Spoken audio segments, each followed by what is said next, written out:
in.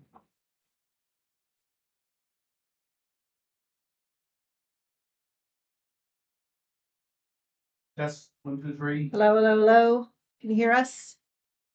Test. See motion. Hello, hello. Hello. Are you giving that big? Hey, it's turning blue now. Can you hear me now? We're good. Okay. Blue is good. Yeah. Weird. It lights up when it's. So I guess you pinned it. It's good. Good. Roads aren't great, are they? They're not. No, no. Sorry. That's the front of it. Go on the front. Cause I have to probably get up there. That's what Facebook how the roads are. Where They're was? hard. There's always somebody up there, yeah. Maybe other stuff, I just thought it was just saying blah, yeah.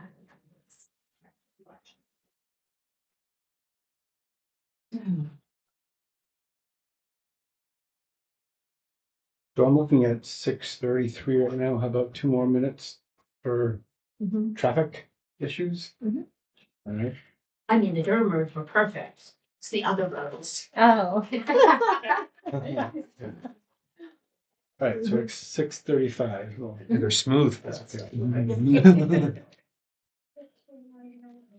Very low rolling resistance. Right?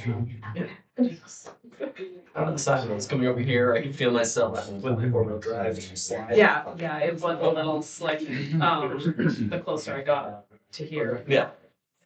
The further I got. Our fork was on my head to the parking lot. Yeah, exactly. Yeah.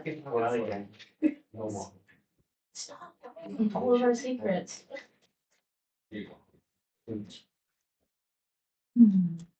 There's no sense of humor.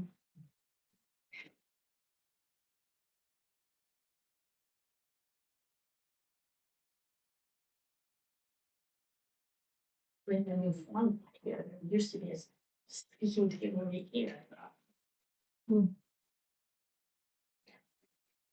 Changes. So go up there.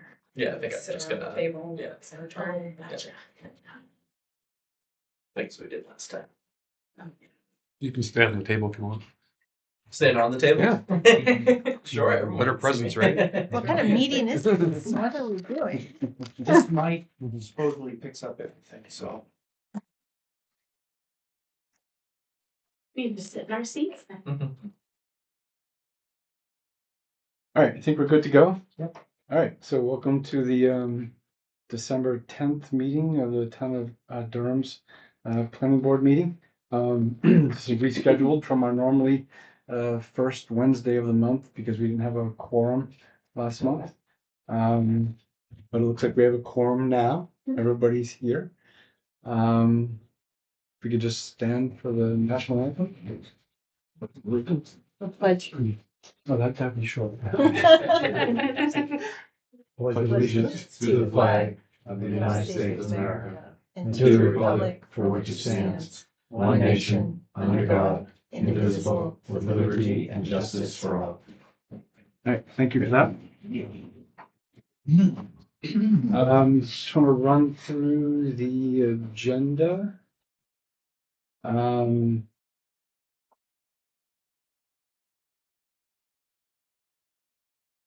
I have one amendment I'd like to make to the agenda tonight, and it's the continuing business.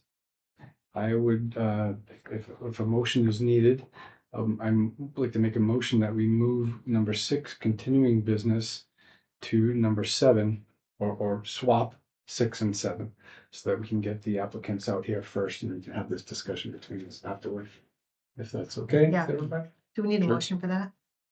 Yes, Yeah. so moved. Second. Approved? Yep. Thank you. Any other amendments to the agenda? Perfect. Okay, we did receive the meeting minutes from the November 5th and 12th meetings. Any comments on those? On the 12th, I noticed under the public response. One of the spellings of actually Todd Bowyer it's Beaulieu, not Lier. That's the only thing that I noticed. Nice catch. Other Any than, other?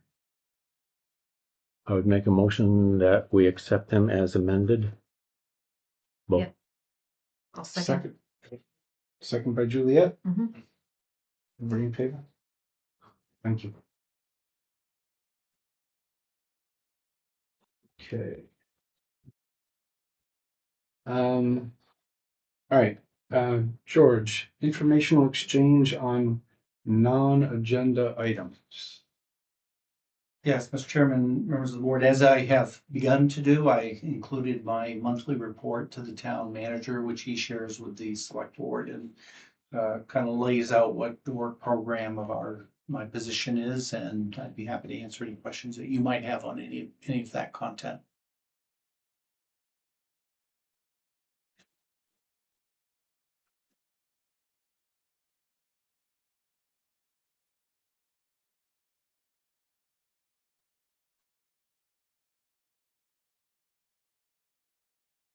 I have no questions.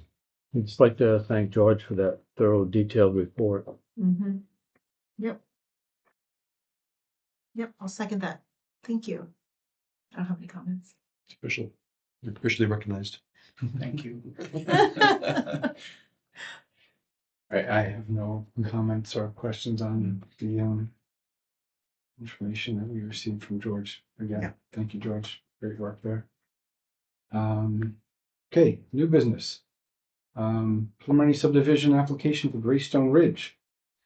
No public comment will be taken during this preliminary application process.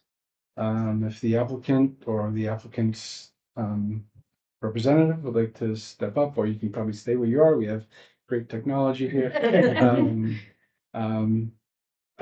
First, I'd like to ask the town planner, Mr. Thabarge, to go through his summary.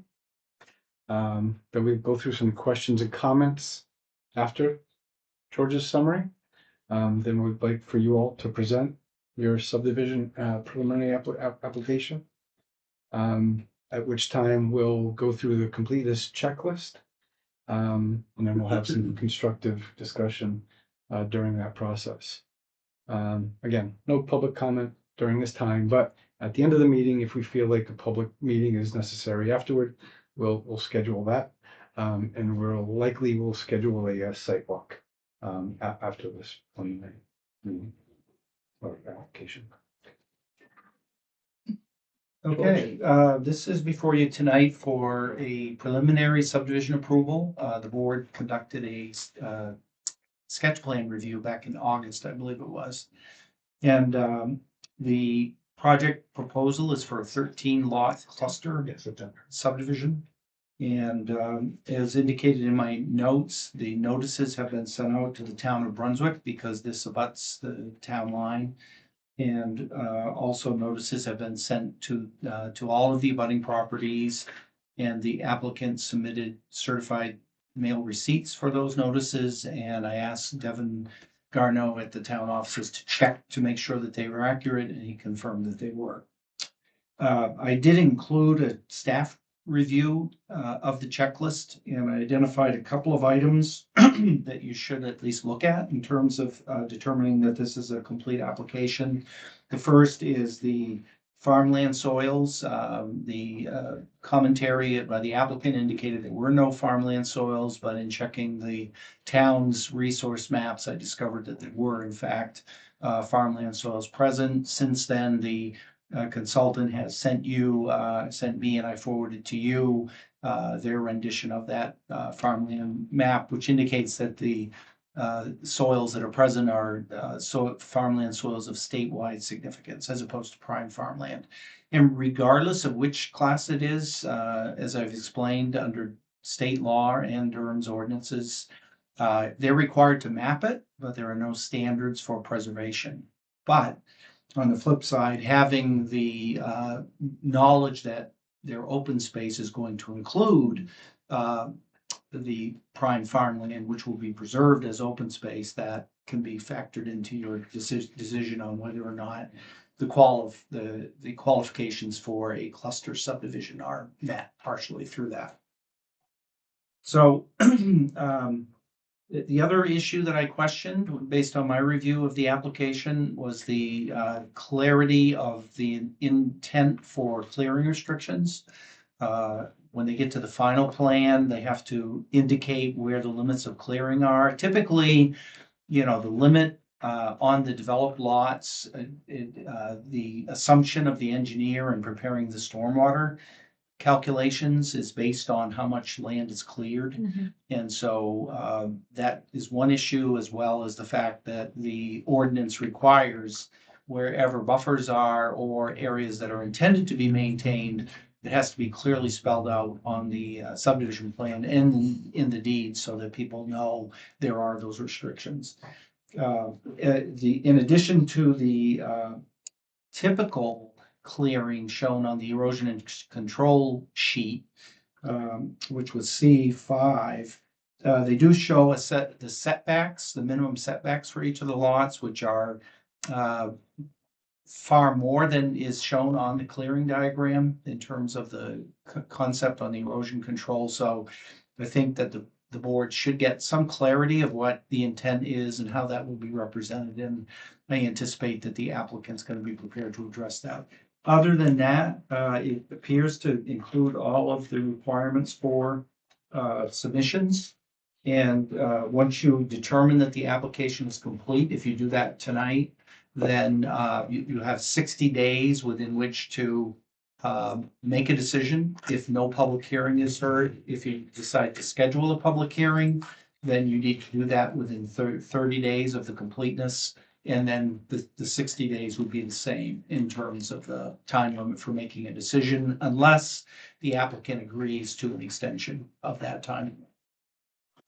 So unlike the preliminary, which will have, if you get to that point, we'll have approval conditions, and the final, when they get to that stage of review, for completeness, just a simple up or down vote is adequate. And if there are areas or items that you feel are not complete, then if you just note those, we can send out a letter of incompleteness.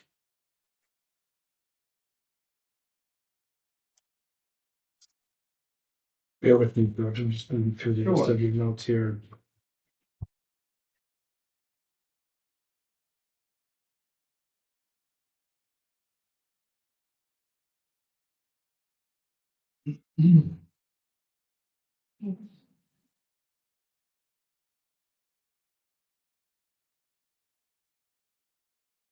Are there any questions or comments from the board members on George's summary? Specific to his summary? No, No. I don't.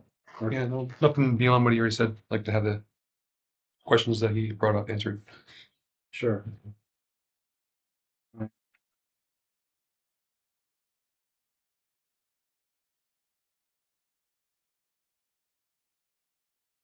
All right, I think if the applicant is ready to make their presentation, we're ready for you. Mind if I just come up to the table? Feels weird talking from the audience here, so I'm gonna come up and join you guys. I think it's what we did last time anyway, so it just feels right. Sorry we didn't have chairs set up for you No. earlier. No worries, I can just grab one of those. I also have a copy of the site plan if you want it on this side. Sure.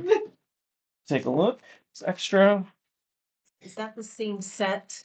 Yeah, Latest well, set? it's the same, but it's only a couple sheets. It's only the site Yeah, plan. but nothing changed. No, Yeah. no, nothing changed.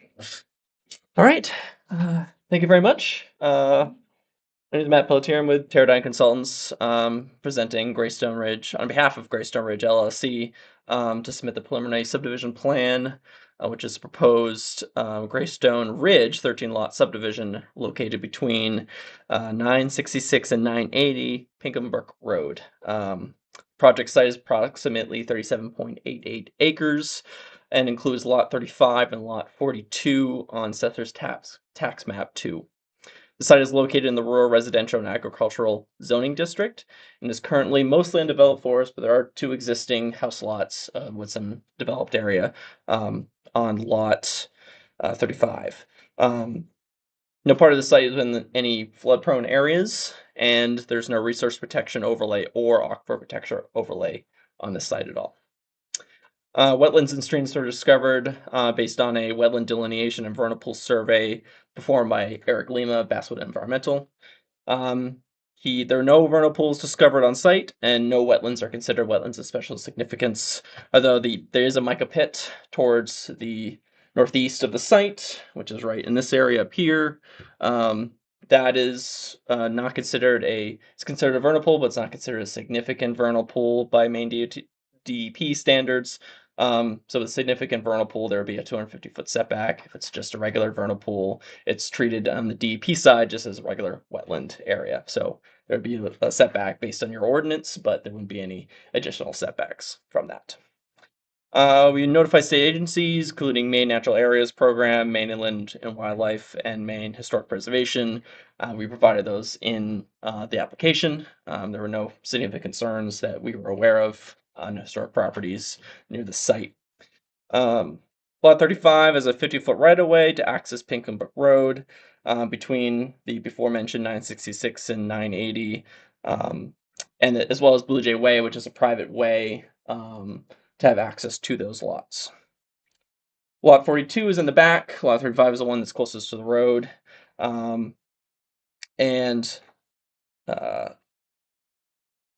As far as I know, actually, as you mentioned, the town of Brunswick has been notified of this, and then we sent abutters notices, which have also been verified that those were sent out.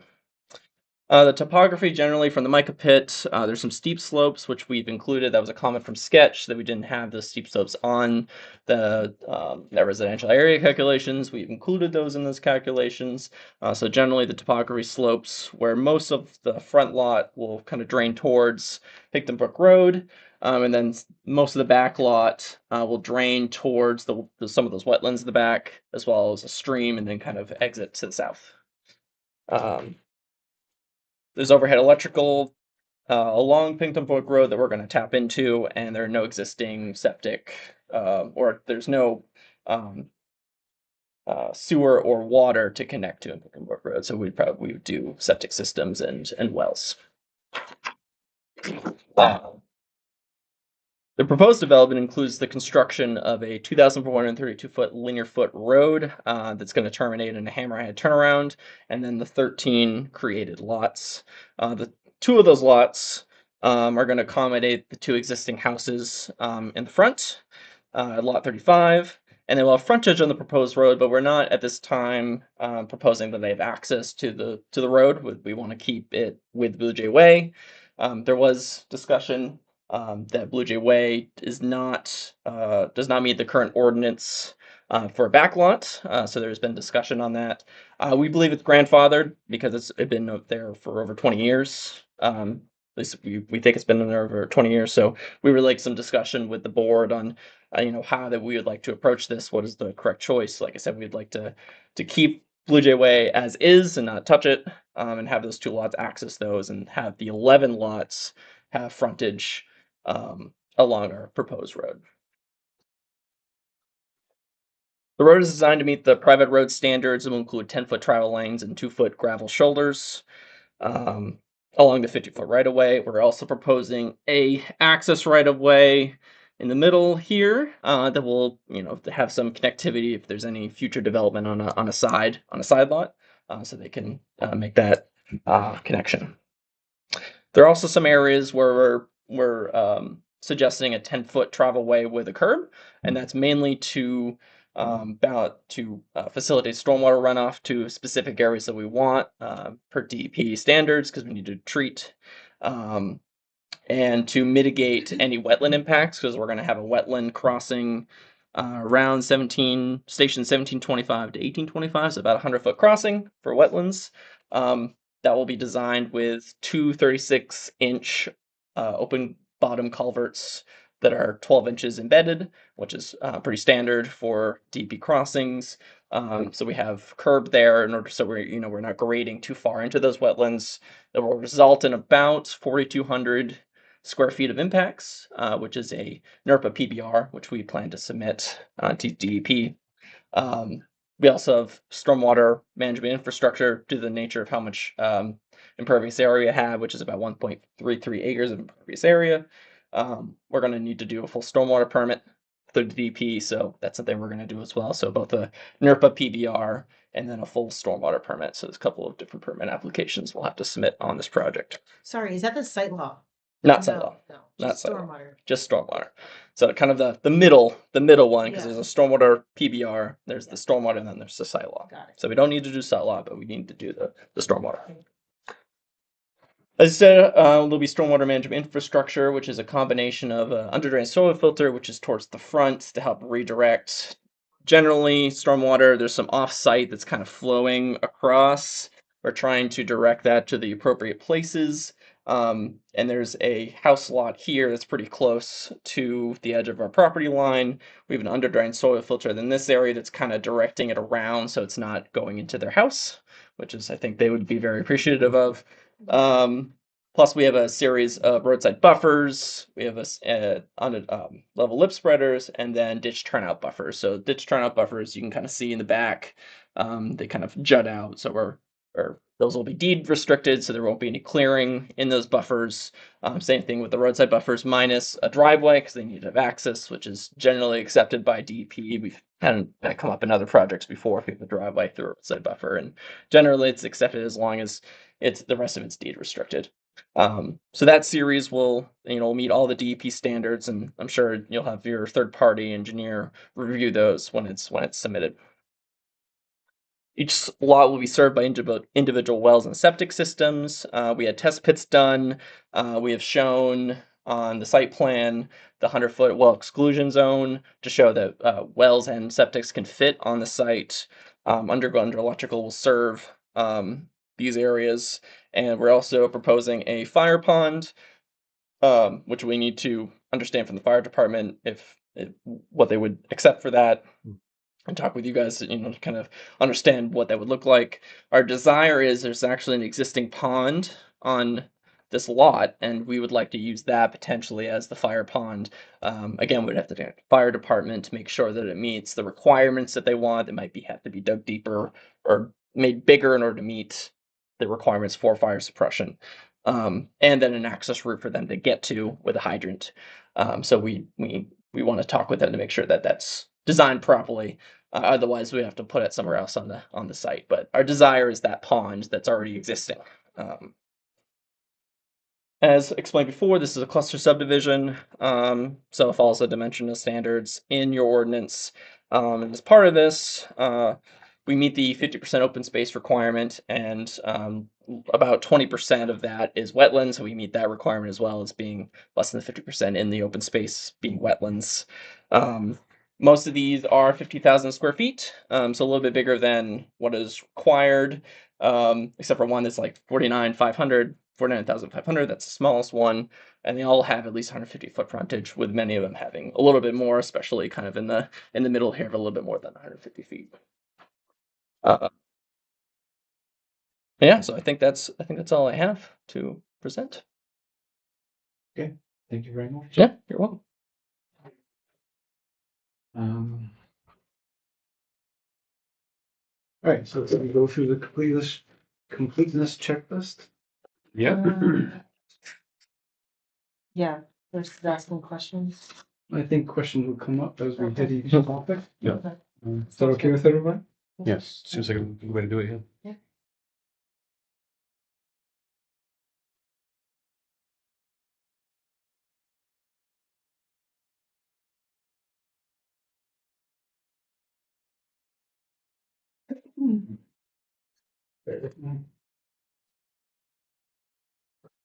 I can too provide some explanation at a time of the two items that weren't initially in the package, if that is helpful, or unless you just would kind of want to go through the list and Yeah, tackle it. we'll get to it. Yeah. Okay. Thank you, Brian.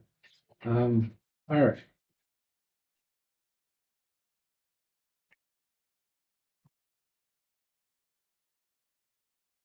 So, I am looking at page 49 of the PDF. The start. Are you the on the checklist, the subdivision? The plan, yep. Subdivision plan review Yep. checklist. Are we all on the same page here? This one, right?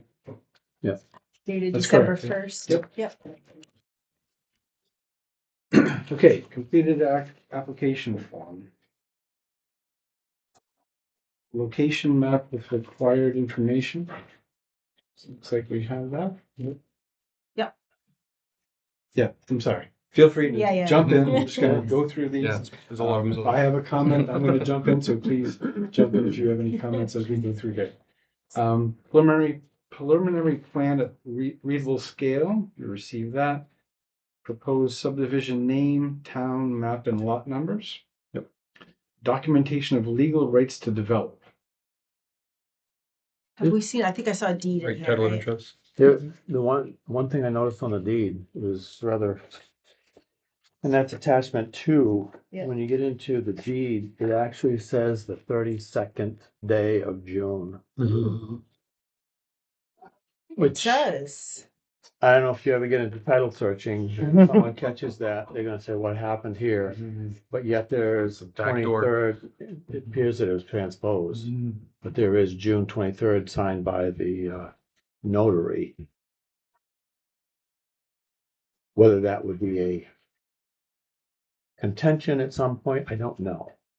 I think it's just a typo, I think it's a transposition error, but I think it should be noted. Well, then it says July 23rd, 2025 at the bottom. So Right, I don't I know know. if they meant, I'm quite sure they meant the 23rd, because I don't know of Yeah, any yeah. 32nd but did day they in mean June. July 23rd or did they do it June 23rd and then a month later? You know, I would have to. Yeah, I'm yeah. not familiar. I assume that it's probably a typo, but I think so too.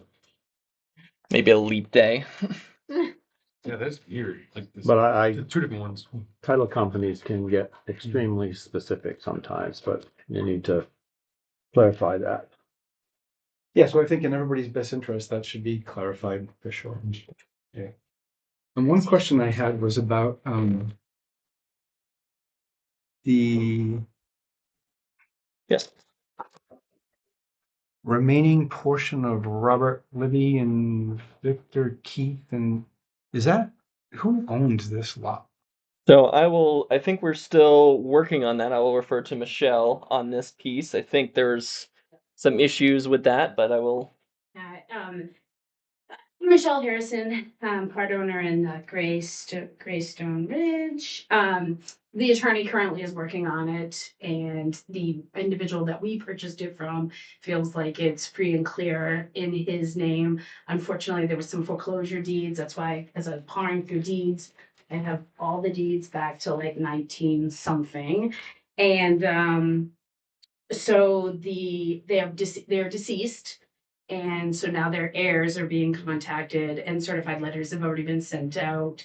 So prior to this, prior to DEP being able to approve this, we have to have that all cleared up anyhow. So it's in the works. Yeah, the DEP will Currently want do this. not own that piece of property. No, I don't think we can say that. We feel we currently own that and we have, our deed states we own that. The person we bought it from who has been there for 20 plus years. So there's a prescription of property, value in that as well. So, it's just gonna take some legal work to clean up the deed. Okay. So, but we feel we bought that. Okay. Yeah, and just on that is, none of this project is on that, right? There is Yeah. one lot on Oh, there is a lot on There there. is a lot on Okay. And there. under drain soil filter, stormwater. Oh, wow, wow, wow. Oh, I see now, yep. Yeah, we are very confident There. that it is, I mean, it's just with the 20-year rule of a prescription review is gonna take care of it, but it's gonna take some. Okay. So the attorney is very confident. Good question. Mr. Thabarge, Mhm. what do we need So it's to gonna say 32nd make day. sure that this is legal? Well, the applicant has a burden of demonstrating right title of interest. Okay. And right title of interest can be constituted by a deed, which they have, or a purchase and sale agreement or an easement. So if there is a title issue, which that's what it sounds like. And I think the other issue with the date can be a corrected deed, if I'm not mistaken. Correct. So I think you can move forward. They have demonstrated, you don't have to resolve the title question in order to be able to review their application, Okay. but they will need to resolve it before you give your final approval. Okay, Yep. so that's That's clear. helpful, yeah. Okay, And we Right. do have, just, we have, like, I see the deed problem right here, and we do have all of the, title work. The title things are here, so I will contact the attorney tomorrow. I didn't catch that. It's a great catch. yeah, okay, so just as George stated, The burden of proof is on at it. final, application, we'll need to make sure that that's straightened out. Good. Um, I don't know if now's the time to bring up the trees as we talk about the site plan a bit. The tree limits, tree clearing limits. yeah, I that think we'll was- get, I think we'll so get to I that. didn't know which, okay, We'll okay, just yeah, Go through each Okay. checklist. Number item. 23. 23? C Okay, yeah. three. Or C23. Oh, yeah, I see, George, you highlighted it, yep. Standard boundary Okay, so- survey, we received that. Any questions there? Copy of most recent deed with any encumbrances. Oh, we just just read it. talked about that. Okay. List of proposed deed restrictions. Do you plan on having any deed restrictions with the homeowners? So there'll be deed restrictions for all the buffers. So the stormwater buffers that are required by DEP to have a certain amount of distance and width, those all will be deed restricted. Okay. Septic system test pits, we received those with the logs, as well as they've indicated those on the site plan. Proposed water supplies, we know that they're going to be wells. Yep. And firefighting purposes. So Fire pond. I have a question on this one. In your first plan, you showed a proposed area for a fire pond. But it sounds like you're moving that from where you originally thought it might go. I don't recall where that was in the original I believe plan. it was. Towards the end, or Yeah. we might have shown the potential area where we were thinking, but we weren't. We were thinking of what. What was the stormwater pond? Okay, yeah. So I don't think Where the road comes down around maybe 30 feet down. Okay. Or, I think that was a stormwater pond that we were potentially going to put over there. We weren't entirely sure at the time where we were going to put stormwater ponds, which would be on a drain soil filter or gravel wetland of that nature. But I think we were fire still pond is what I'm referring. okay. Yeah, so I don't think we had an idea of where we would have fire suppression at sketch. I think we were still kind of mulling it over. So I don't think that was meant to be on the. If I don't think it was. I think it was shown as a stormwater, but I don't think we had a fire pond shown.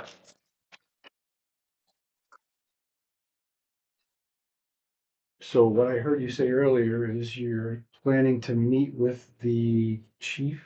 Yes, we would like to have a discussion with the fire about- department. and you're hoping to use an existing man-made pond Yes. on lot 2. Yep. Okay. It's this guy right there. That's not the Micah one. No, No, Micah. Micah's here. Micah's there. Okay. Yeah. Yep, Micah's there. This is an existing pond here, so we'd like to speak with the fire chief. Your ordinances allows a fire pond. And that's the preferred method we would like to use. And since we already have so there's already something there, maybe we can use that instead of trying to dig somewhere else to create that pond. Maybe we can expand that or meet their requirements. We would have to check with them to see what they would need. So the fire pond is proposed to be on a lot. Well, there would be an easement for that to happen, and we have a couple different easements on here. So there's some deed restricted buffers, but there's also easements. So anytime we have stormwater infrastructure, we have an area of easement that is for that infrastructure. So it might be like a ditch turnout buffer, which is just some grading where the water comes in and then is able to then kind of spread out to create that buffer. But we have a couple areas like that, and that's pretty typical of other plans we've done, subdivisions where we have infrastructure on a lot, we can create a drainage easement in order to make that work. So we would do something similar with the pond to make sure that was correct. That was able to happen. Okay, so that needs to be straightened out before final Yes. application for sure. Yes. Based on what I've seen, the existing pond is gonna need some work. Yeah. And we definitely need to touch base. Mr. Thabarge, what's the process? Do they need to contact Chief Fritz Yes. for a meeting? Yep. And discuss the details there? Right. And he has to approve that. And there are location? specifications in the ordinance Mhm. for fire ponds in terms of the volume and the clearance and factoring in ice. Maintenance. Yeah, Yep, there'll be an access drive, there'll be a hydrant that we need to specify. Like I said, that it needs to be a certain depth for ice. So there's a number of different things. We haven't had time to speak with them, but it's something that after this, we would get on right away so we can get that on the plans and have it ready for final. If it's okay, can I go back to C5? You may. So you verbally discussed the list of potential deed restrictions. Yes, and I believe we Um, have some of those restrictions outlined on the subdivision plan as well. Okay, so are we good with C5? I think we're good with that one. Yeah. So we've seen everything we need for the deeds? Like for C4, C5, there's nothing additional right now. Like we can check yes. Feel confident there? I believe so. Okay. Just want to confirm. Sure. Okay. Thank you. Anything else before we move on? All right, I'm on C8 here. Yep. Well, exclusion zones.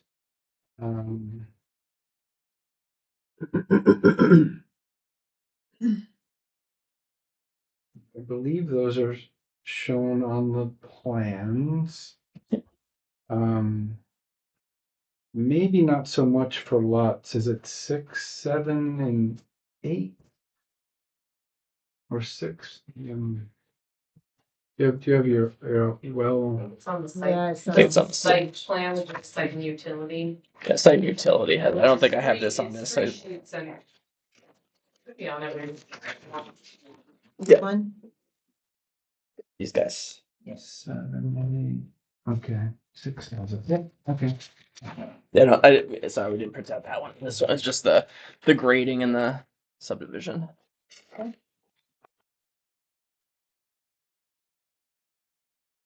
Names of owner, applicant, and preparers and abutters. I think we've already seen that with the notices.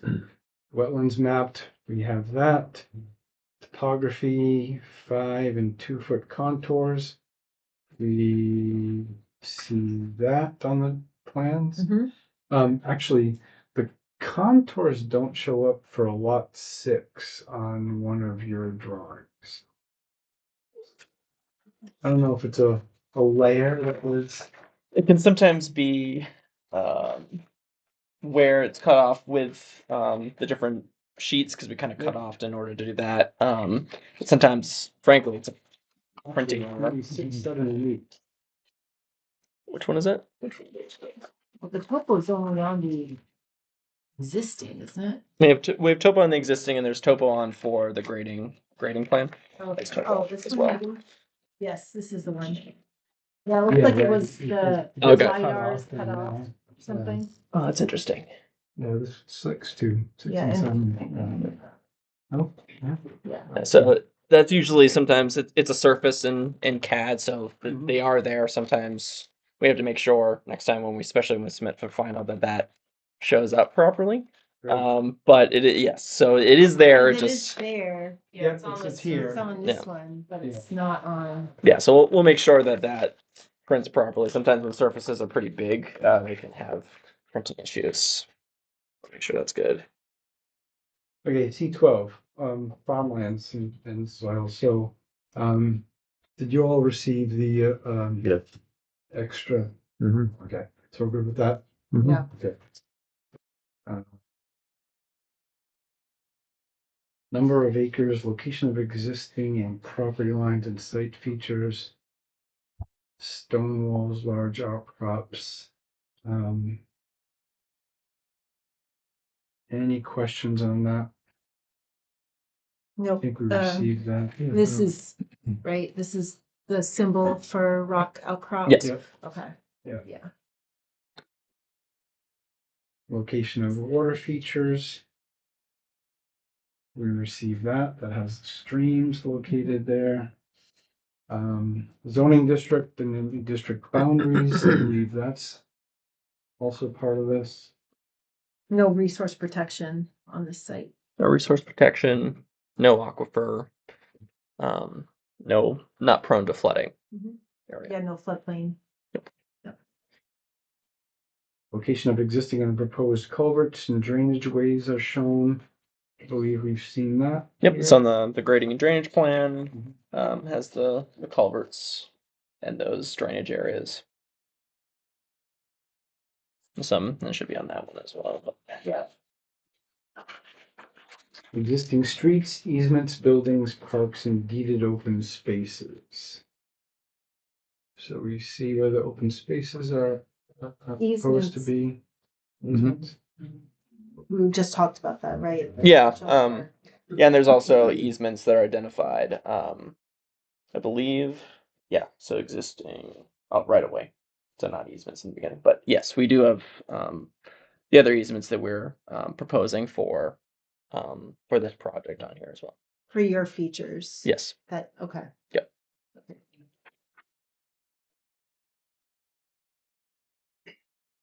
All right, traffic entrances, we've seen where that is for access into Pinkham. Yep. So you can kind of see here, but also on the grading and drainage plan, we have that access shown as well. Minus.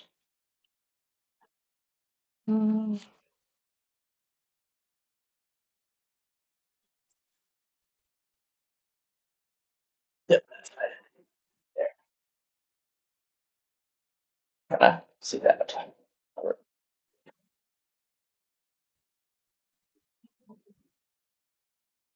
And and I will point out that will require a main DOT entrance permit. Yeah. So that's something that we're gonna do after this. And there's no issues with sight distance. It's like 1,000+ feet in each direction. It's pretty open to see. So Mhm. we will need to go through that process and submit that permit as well.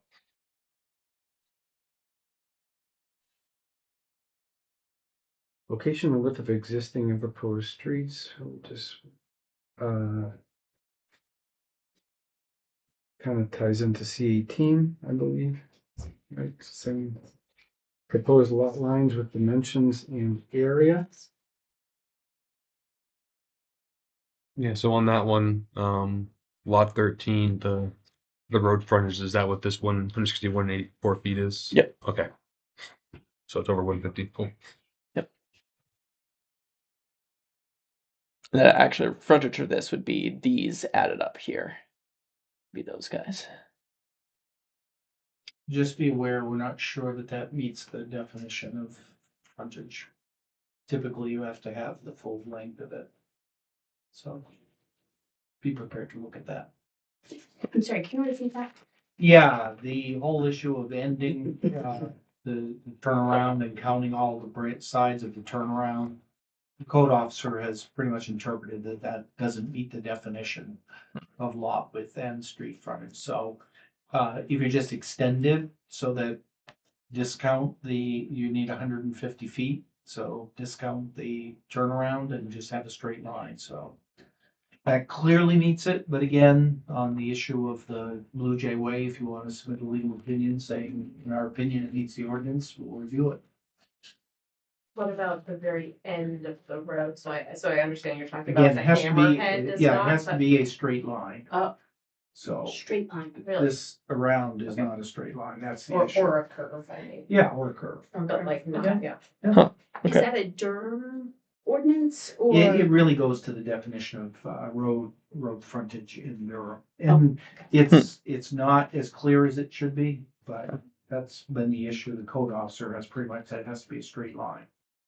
Okay. Okay, we'll Or take a look at that. continuous line as opposed to a combination of lines. And if you think about it, someone could take pieces of lines on a large lot and say, oh, we meet the road frontage. Okay. So if we go from basically a straight line, like pretend the hammerhead's not there. Yeah. And then just extend the road Yeah. to what it needs to be, Or extend it, extend the right of way. Yeah. that piece, and just have that encompass here, and just make that deed restricted for the wetlands. That could also work. Yeah, and that lot, Okay. like all the others, has to be. I guess protected a big whole hammerhead coming like zoning that. standards. Yeah.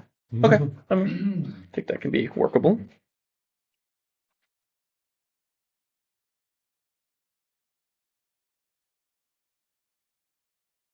Can I just ask a question? Yes. What is this symbol? So that there, This is the easement, right? These are the easements, that's the easement, and those are the buffers for the stormwater. stormwater buffer, okay. Yeah. So the easements are going to show up if there's a lot. Since this is open space, we don't need the easement. But the ditch turnout buffers will essentially there'll be a ditch, and then part of the road will get into like a little piece here, and then Yep. flow that way, and it needs to be a certain length. Is Based on that in the legend? yes, that is that guy. Oh, hey, there it is. Yeah, it's kind of- Buffer area, It's kind of towards stormwater the- buffer area? Yep. That's what that is? Okay. Yep. Okay, got it. Thank Is you. that the same as up here? Yes. Yeah. Okay. Yep. It's a different buffer. That's a road, the edge of a roadside buffer. So it can only, you can't have a ditch there. It has to just essentially just sheet into that buffer, and there can't be anything obstructing that except for you can have a driveway through those, and that's something we've confirmed with the DEP in the past. Sorry, one more thing about the Easement, so if you do go ahead with this fire pond. Yep. Your easement will come in here, right? Yes. Okay, so you'll just change that Yes. to add that in there. Yep. Okay. Oof.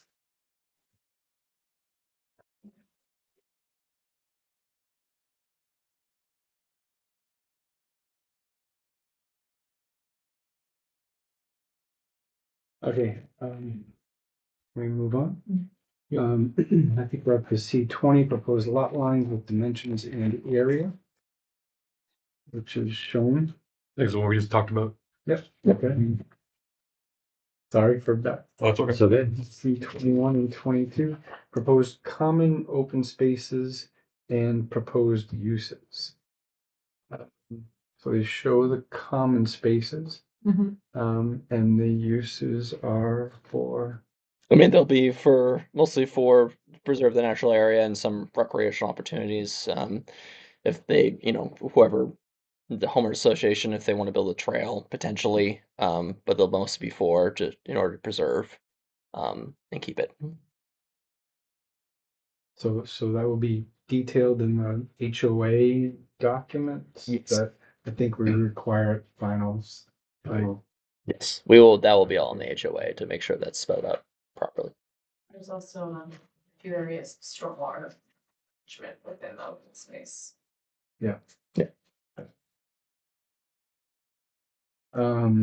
Proposed building envelopes in cleared areas. Yeah, I think this is the question that was not included in the original or wasn't spelled out clearly in the original application. So I'm happy to give just our explanation for it. So typically, especially with these are being sold to developers. So typically, sort of that building envelope is within the setback line. So it gives them the opportunity, whoever comes and buys one of these lots, to kind of build it somewhere on there that fits their need. When we do the stormwater report, we typically assume a certain developed area, which is usually 25,000 square feet. 20,000 of it is lawn, 5,000 of it is impervious, so allows for driveway, house, patio, whatever. That will be in the stormwater report that's approved by DEP. So typically we just lay it out this way, so we don't necessarily put those clearing limits on the lots. But for the road, it's typically the edge of grading, anywhere there's a stormwater pond or level lip spreader or ditch turnout buffer. That's something we just didn't include the line type to show that, but that's where it's going to be. We're not going to clear beyond where we're grading for the road. we're not going to clear in the buffers, which that will be deed restricted. That's something that we will clarify, make sure that's on the plan for final, but that's generally how it will be spelled out. I would like to see that line type on here. I don't know what others think too, but I also did see a comment from, I think it was Inland Fish and Wildlife.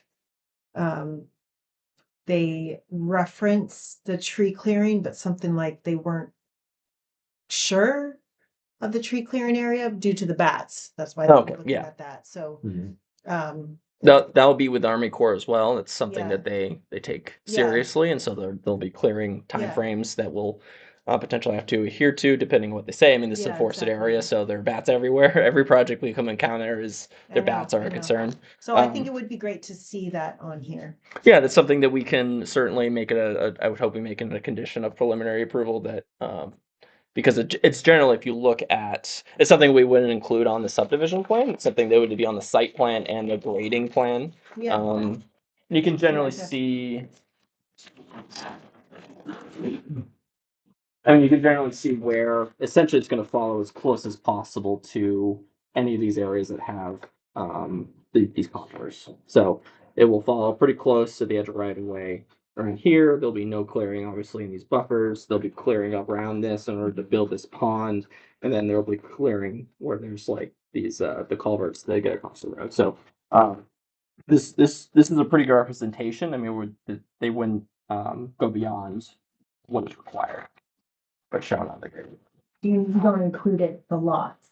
The lots will be sold individually, so that'll be Right. up to the individual But who that buys. doesn't, they don't add that cumulatively, I guess. Like for your stormwater impacts and things like that, the clearing of those trees. So when we do the stormwater, we assume that clearing. Oh, amount of okay, so clearing. you do include that. Yeah, so the Okay. stormwater, when we do the analysis, we make sure we include all of that. The lots, okay. Yes. So Okay. when you say that, sorry, I just want to clarify. Yep. So when you say your stormwater, you've included this whole entire building envelope cleared, We've Assume 20,000 square feet. yeah, 25,000. 25,000 square feet of it. Okay. Yes. Not the whole Not thing. the whole thing. No, Not no, the whole thing. Oh, no, I'm like, okay, I just wanted to clarify. No, no, no, Okay, not the whole good, thing. Good, okay.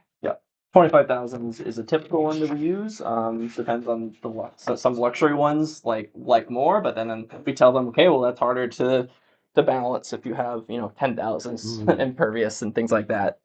5,000 is usually good for projects like these, and that will be in the DEP permit, and that is assumed in that analysis.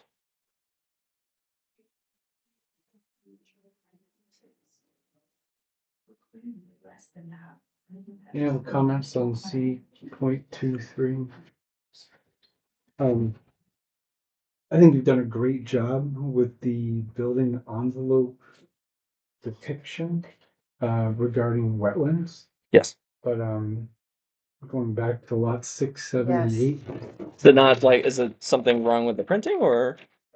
No, I believe the rock outcrop Hmm. and the 20% slopes Yep. should not be within the building envelope. Okay, so we can cut it off where we have that assumed, because it's kind of ties into both of these things right here. So we can cut it off to make sure that it matches properly. Yeah, I think the 20% slopes are somewhere in here. Yep. Yes. And then the rock outcrop.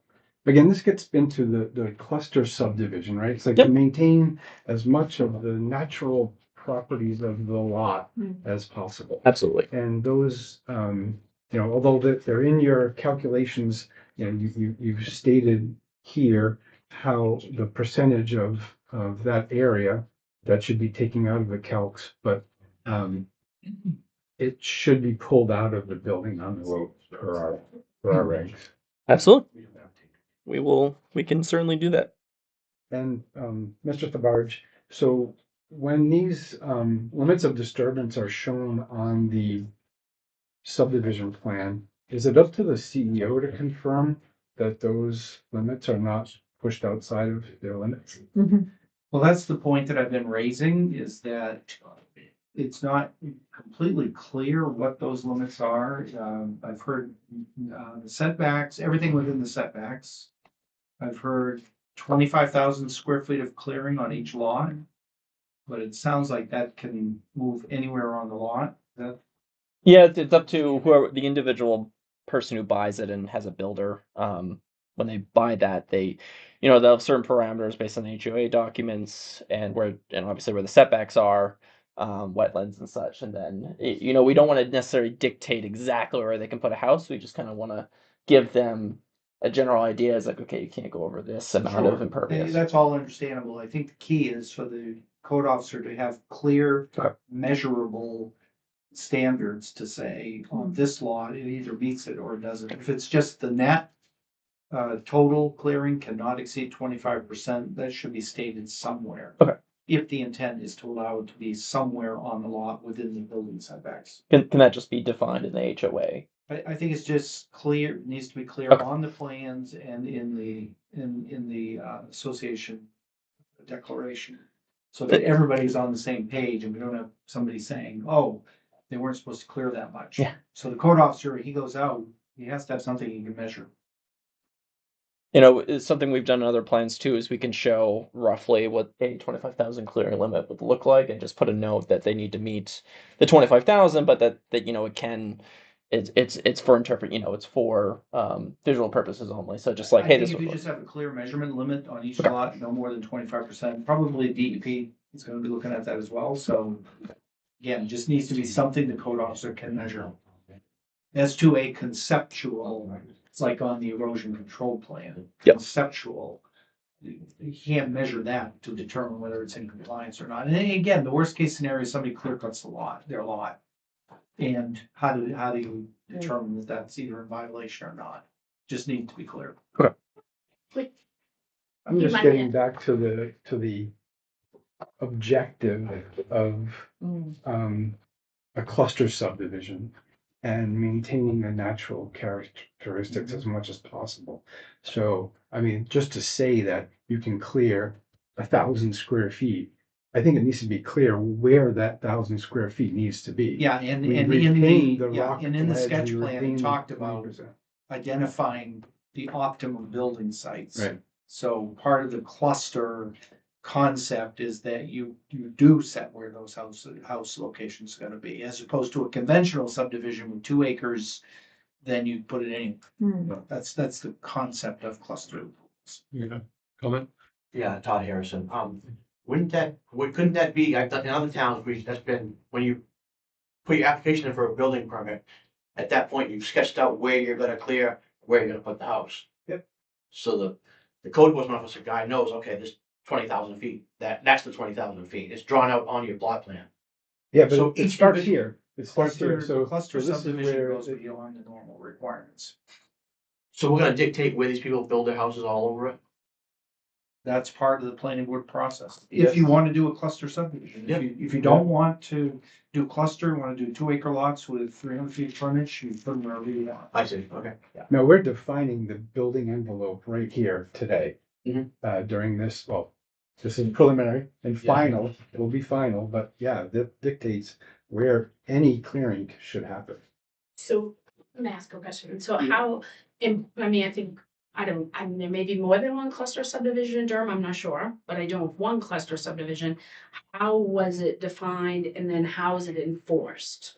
We're talking about this one today. Okay, I'm just curious, like, what if others do so they can use that as like a guideline? I'm going with what our standards are today. I'm looking at this particular Okay.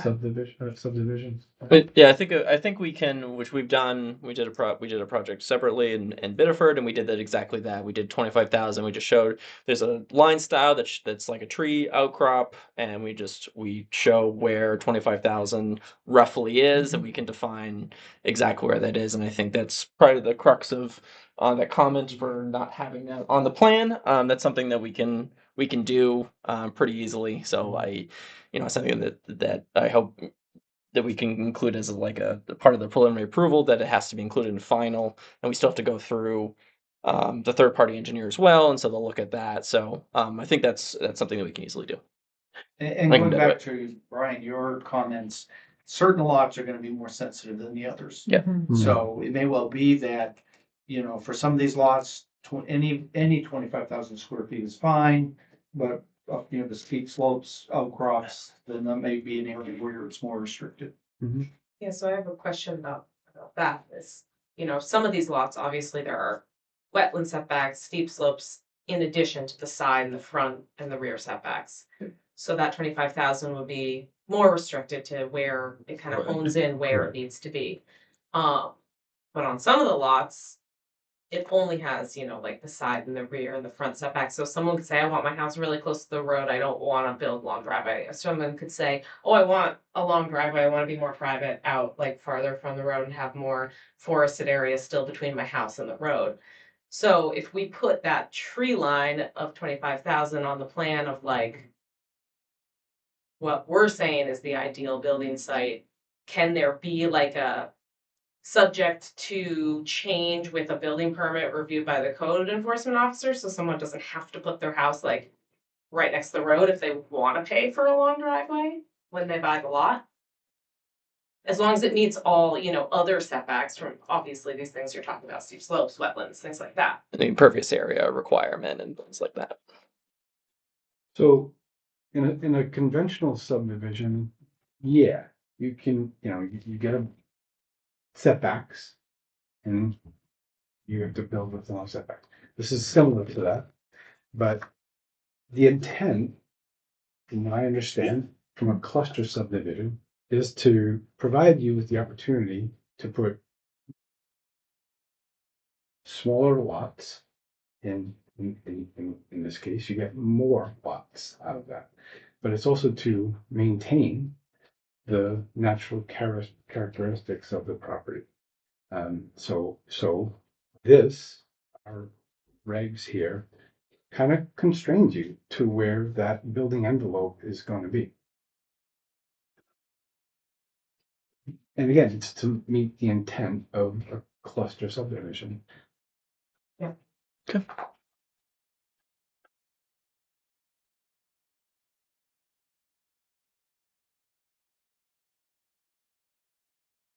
Any other comments, questions? George?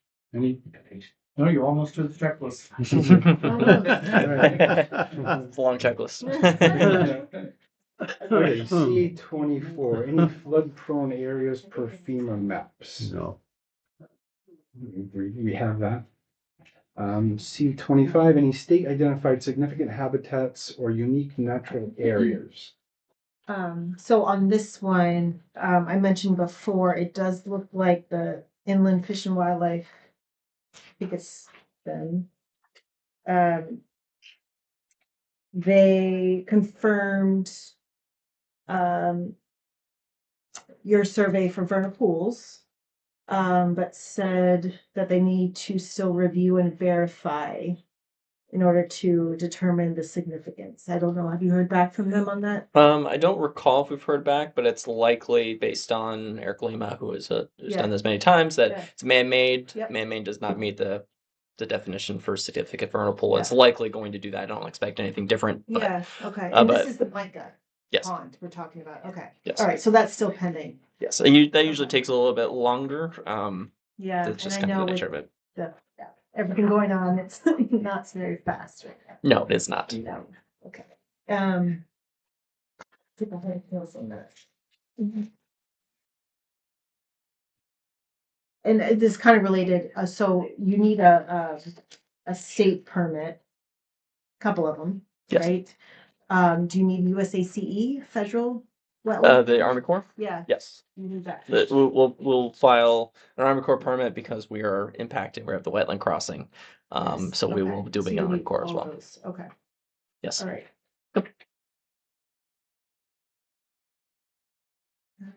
Thank you. Doing almost all the agencies. Yeah.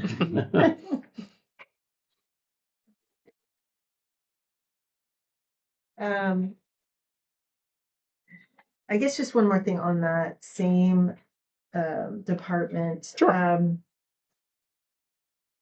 Regarding the trees, so it says a concept plan dated August 11th was sent. Was there a tree clearing limits shown on that concept plan? No, that was a pretty basic concept site plan, and we Okay. showed like what we're thinking about for lots. And that's usually just give them a sense of where we're going to be. Okay. But we generally don't put the clearing limits at that time because we haven't really fleshed out the details at that point. says it's assumed no clearing will occur in the designated open space as shown in the concept site plan. So I wonder if they need to update it. They need to see where the tree clearing is going to take place due to the bats. I mean, I mean, that will be part of Army Corps as well. Yeah. So that's something we can certainly send to them, especially since we do have a stormwater pond in that clearing area. So that will Right. change their view on that. But Yeah. that's usually a simple updated letter like, hey, we've got this Absolutely. information and we can send that. So I don't see an Yeah. issue with that. Just Okay. something we would have to update. Thank you. Yep. And that was IF&W, correct? It sure Okay. was. Yep. Thank you. Of course. C26, any identified historic resources listed or eligible for listing, and we did receive a letter from the SMHPC. Note on plan regarding prohibiting dug wells. Is that on your plan? I saw that in the summary, but I believe it is. I think it's on the subdivision plan notes. Yeah, I'd have to read through those. dug wells are prohibited. Oh,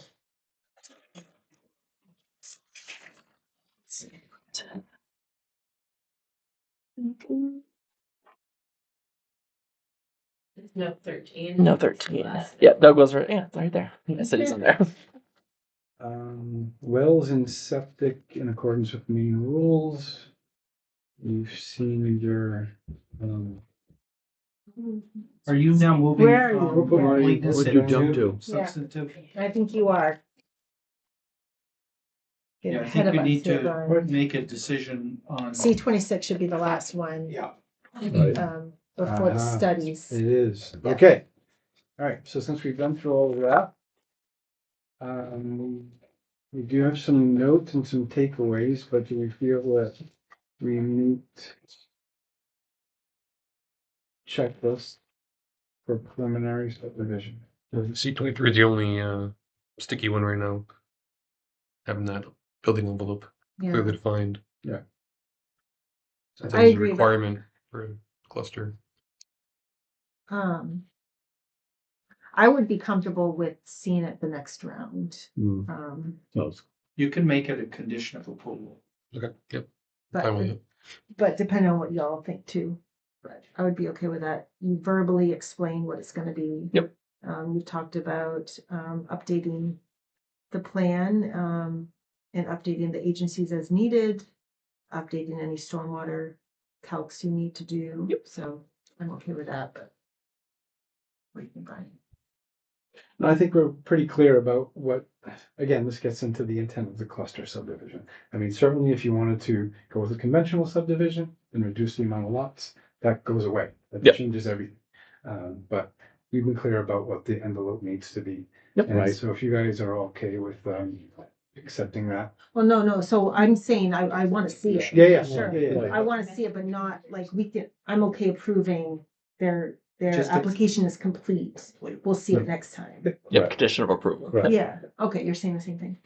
If we're on the same page. All right. So then, Motion, with Right, make that, a motion I to would accept say- it. I'll second. all in favor? Okay. Should we get into the studies that may be required, or is that next time, or Well, you can, D? yeah, question is, are there any high intensity soil surveys, traffic studies, or any other specialized studies? If during the process you determine that you want to see something like that, typically, if you have really wet soil areas and you're doing much tighter cluster lots, then and the septic systems and the lot grading is pushing and you're not sure exactly the, hydric soils, then you may want to have high intensity, but this site doesn't seem to have any of those problematic areas, but Yeah. as you go forward with the substantive review, you can consider, whether or not but there's nothing here that would say, oh, yes, do a hydrological study or Yeah. a high intensity soil survey. Yeah, and you said site distances wasn't a concern. That is a concern, and we'll be submitting that information to DOT, and then they do their own as well. That's something they put on the permit. So I don't see an issue with this area. There's plenty of site distance. What can you tell me about the mica pits? So that's more of Eric Lima's wheelhouse. I'm not 100% sure. I just know that it was a man-made dug mine, and then it was abandoned, and eventually it got filled up, and it just turned into a vernal pool. They did find egg masses, and that is something that was in a report. But again, DP, especially if man-made, don't consider it significant. But it still is a vernal pool. So obviously we're not touching it. We can. I mean, it's steep slopes. Can't even get to it. So we're showing lots outside of that, trying to avoid that. As you mentioned, I think we need to extend a little bit of that setback area to not include the steep slopes to make sure that's completely out of the picture. But I don't imagine there's any impact. So is there an issue with depth of those and safety concerns with children? I don't think there's safety concerns that I know of. I mean, they would have to climb up some really steep areas to do that. No children? I guess I don't know. I haven't thought about it in this context. Well, it'd be something that we could certainly look at when we do site Yeah, we visit, could which take I a- think we should do. Yep. Good point.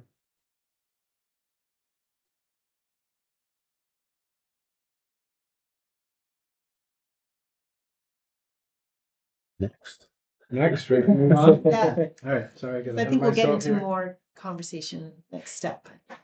Absolutely. All right, so now to review the standards. Yep, standards. Right, so I'm on page 52 of our PDF here. Note on plan prohibiting dug wells, we talked about that. Wells and septic in accordance with main rules. We've seen some test pits. Actually, I'm sorry. Go ahead. Sure. Mr. Thabarge, was there something, do we want to talk about your notes that we had under this section first? Or was that more like Yeah, I could just, there were a couple of notes that I've made as you've been discussing some of the submissions. I just want to make a point on. Okay. But beyond that, and maybe for tonight, it's approaching 8 o'clock. I'm not sure you're gonna make it all the way through reviewing all of the standards, so and I also am hearing you want to do a site walk, so Yeah. I think it'd be probably most productive to focus on whatever the substantive issues are that you anticipate. Yeah. The rest of it's pretty much, I think, just gonna be house checking for a lot of the stuff. So the Blue Jay Way issue, I think I've outlined 4 options for addressing that. Yep.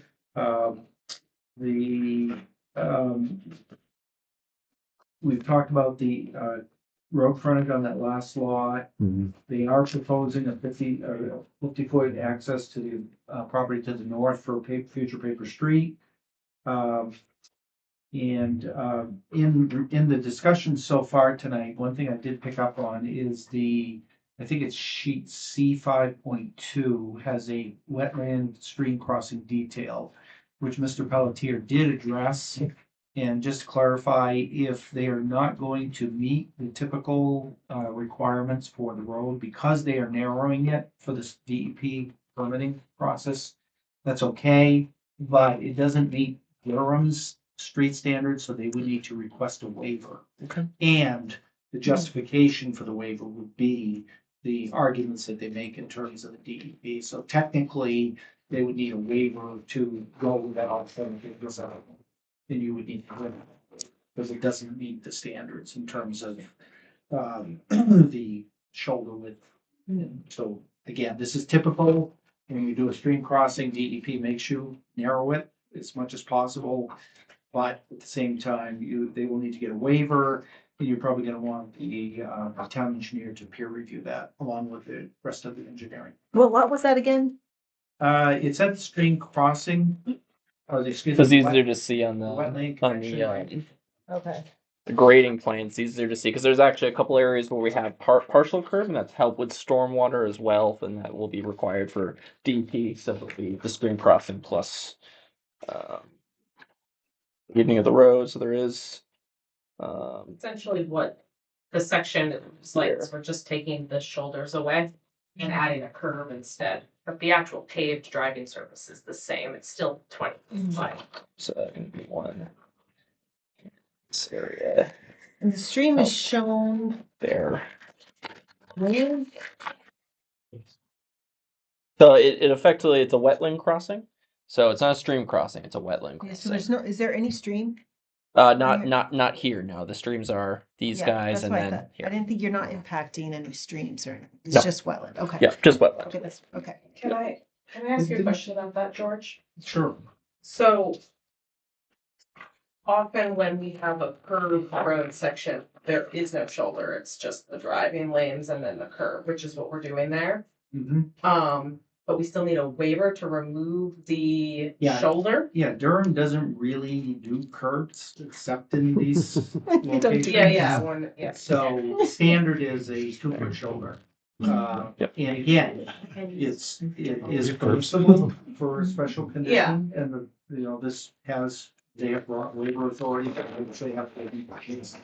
Yeah. Which is easy to do.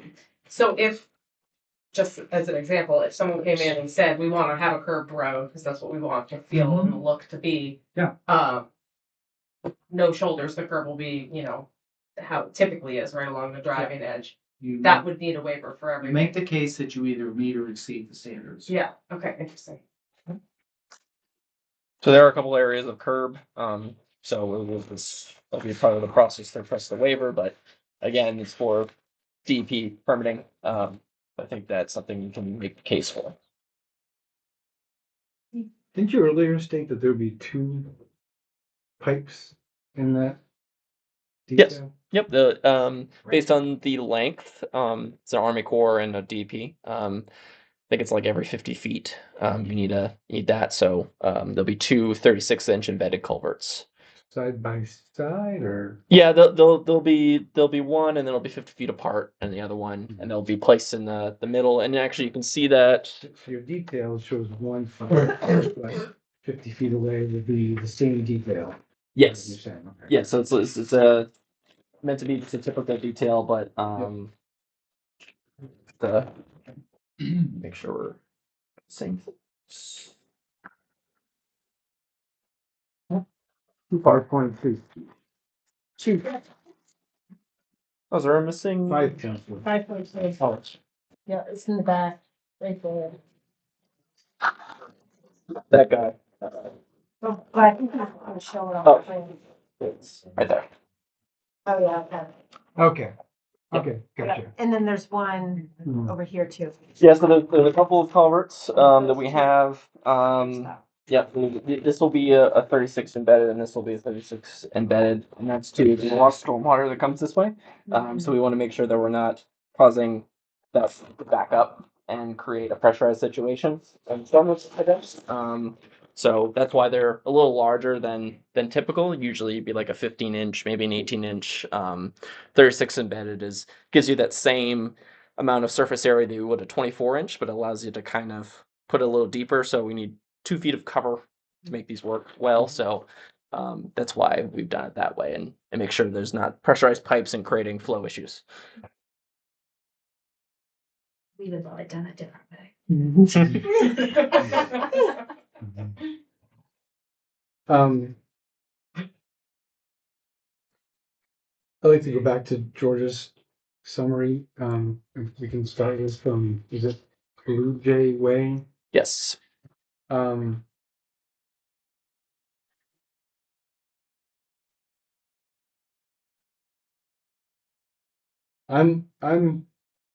in my opinion, if we can improve access to lots, now's the time to do it. And I would prefer to see driveway accesses to lots 1 and 2 off of the new roadway, rather than from Blue Jay Way, if possible. So let's orient ourselves here. So this is Here's Pinkham. Blue Jay Way, This is Blue Jay, yeah. and then it doesn't.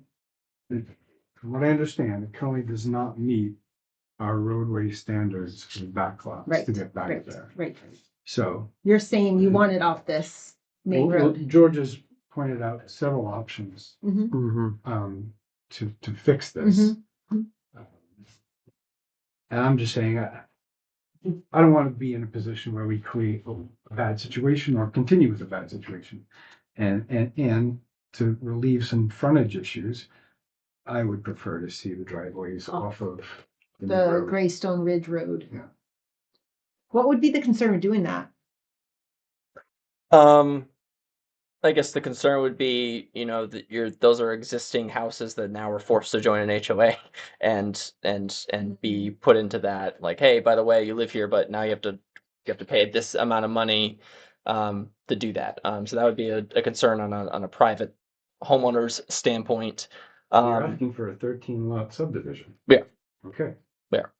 So they, And I guess the thought is because it's already existing and it's been there for so long that we prefer not to touch it. That's our position. And yeah, I'm sure she has some. Well, and prior to us purchasing this land in June, because I did look that up, is the previous owner came to the planning board specifically about this. So we did get a ruling on this on April 3rd, 2025, to leave Blue Jay. Sorry, I have to Right here, orientate there's myself. Blue Thank you, Jay. sorry, thank you. Okay. So to leave Blue Jay, I think when you guys come out and do the site walk, because it does look like you guys are moving in that direction, I think the natural characteristics of how, mind you, I approach this from a realistic standpoint. So the natural characteristics of the value of this house, it doesn't gain any value from Greystone Ridge. I do believe that, this got brought up by George, and so we kind of circled the table, and we would be open to compromising a bit and doing the driveway for this one because I think it could help this property, as well as if this becomes the fire pond, we could then do a road into here and then a driveway. So I'm just looking, I do think from a legal standpoint that this should be grandfathered, but I do agree with trying to make things better, which is why prior to us buying this, the previous owner came and went through this process so that we knew what we were up against, because I feel very strongly about leaving. And let me be clear, I don't have any intention of bringing, how this road was ever approved is beyond me, because it's less than a driveway. I will tell you, we will improve the standards of the driveway because our team is now plowing this and it's a nightmare. So, but I think if we could compromise and look at potentially looking at lot 2, leave lot 1 alone as a driveway, and it helps the value of everything. And I don't know why, and so you bring up this 13 lot subdivision, and I'll be very clear, and I've questioned it multiple times to the engineers. To me, this is an 11 lot subdivision. And why these two got dragged into this, I'm not clear. And so, and the answers that we've been given is because this road is a right of way and it goes over this land. Well, I could just make this road an easement over these lots. And to me, this shouldn't even be an 11 lot. It shouldn't even be a 13 lot subdivision. So that's a very unclear to me. And I'm paying a significant amount of extra fees making this a 13 lot on houses that already exist. So, but I have not got clarity on that. If it was just 11, what would you do? I would leave. So honestly, if it was just 11, I would leave Blue Jay alone because it pre-exists. It's been there for 20 plus years. I'd leave it alone. Honestly, when I go to sell this house to somebody, I would ask them, do you want to join this association? And I will get you a better driveway in here so you don't have to come up this ridiculous road. But as to why this is really an 11 lot subdivision, and Durham doesn't have impact fees, right? Okay, so in my other world, everything is all about impact fees. So this would be like, there's no additional impact fees on this. I'm not taking anything away from these lots, so why are they even in discussion? What do you think, George? Well, there's only one lot. There's not lots. There's Right. One lot. Right. Yeah. To be split to create 2 new lots. Yeah. So, and the reason for that, like we could do that separately because these are 2 separate deeds. And so those two lots, that is to make that more conforming, like how that ever became one lot is Bottom beyond line- me. The bottom line is you're creating new lots. They're not the existing lots. Okay, so but why can't those two new lots have nothing to do with the subdivision? Those are just, I'm creating two new lots from one lot of one existing deed. Again, if you want to get a lawyer to explain that and say how it conforms to the subdivision regulations, we'll look at it. Yeah, so, but either way, so the long and short, that's why we're here at 13 lots. And to answer your question, we could look at it at site walk, but again, it's pre-existing for 20 plus years. You're presenting a 13 lot subdivision and they all need to conform, is my opinion. And what makes it not conform? The existing drive, we've heard in the frontage. If you want to leave it the way it is, these lots don't meet the frontage requirements and the driveway does not meet our standards for our back lots. If it's just a driveway for one lot, Yeah, if you want to leave Blue Jay and its lot completely for out just of lot this one, and just leave it as one lot, then it's a whole different situation potentially. Yeah. But you're Changes. proposing to create two new There's lots like the change. owner was before, so you could sell the back lot, back house. So you're creating new lots and that's part of the subdivision, I think. Right. But again, a legal opinion might say no. So is there not frontage on Greystone then? well, and that's the thing that's a little unclear to me is that as it exists today, there's two houses with access from Blue Jay Way, which is a right of way to the road. There's no frontage on the road. There's only frontage on Blue Jay Way. So that must have been granted to allow those houses frontage, but there's no lot line like defining an actual 300 feet of frontage. And so the whole thing feels very grandfathered because it's been this way forever and it's been allowed to be this way, including in the approval from April. The technical term is non-conforming. Yeah. And there are legally non-conforming situations that either pre-existed the current regulations or otherwise. And then there are illegally non-conforming that were created in violation. Mhm. And we don't know what exactly the story is here. Yeah. But in any case, you are proposing two completely new lots. If you want to leave that lot completely alone and have an easement across it to get to your subdivision with 11 lots, that's an option. So, You're proposing to split that into two new lots, so Yeah. that's a whole different. and so You can't claim grandfathered on something you're creating. Why wouldn't we, why wouldn't the request be for 11 versus 13? And exclude those two? well, because this has been the conversation from the beginning, that because we were drawing the lot lines, it had to be included, so. Correct. Like, Yeah, if before they we wanted even to sell these submitted, you know, separately. If you want to create two separate lots, you have to meet the current requirements. And Those two new lots are not grandfathered. And so back to my driveway question, which is if we, like Michelle was saying, had a compromise where lot 2 gets a new driveway to the proposed roadway. Also, you know, we're talking about potentially using the pond that's on that lot, so there would be access over there anyway. That's more integrated with the subdivision. It has a driveway to the lot, it has frontage along the new road. Lot 1 will then be a lot that has a driveway that has existed for 20 plus years, and it's a driveway to one house, to one lot. But it's a new lot one, right? That's the problem. Yeah, Yeah. well. Yeah, you're still creating two. Well, but if they have their legal frontage on the new road and you want to give a waiver to allow that current non-conforming driveway to be used for driveway access to lot 1, they can apply for a waiver and you can grant it. Okay. With whatever justification they want to give, but they have to convince you. Does lot 1 have frontage on Pinkham Brook? No, but No, it it's will, covered. it will have lot frontage on the new road. Yeah, these all conform to our And they'll just subdivision. use that existing driveway, upgraded, and that, you know, that's workable. It's really only the question of the driveway location, Right. Yeah. because I feel like On lot unless I'm two, missing you're something, referring to lot two? lot 1 and 2. Yeah, both. Unless I'm missing something, though, like what we're trying to achieve is saleable lots without having problemed deeds. Yeah. And so Mm-hmm. I felt like this whole thing was making them all conform.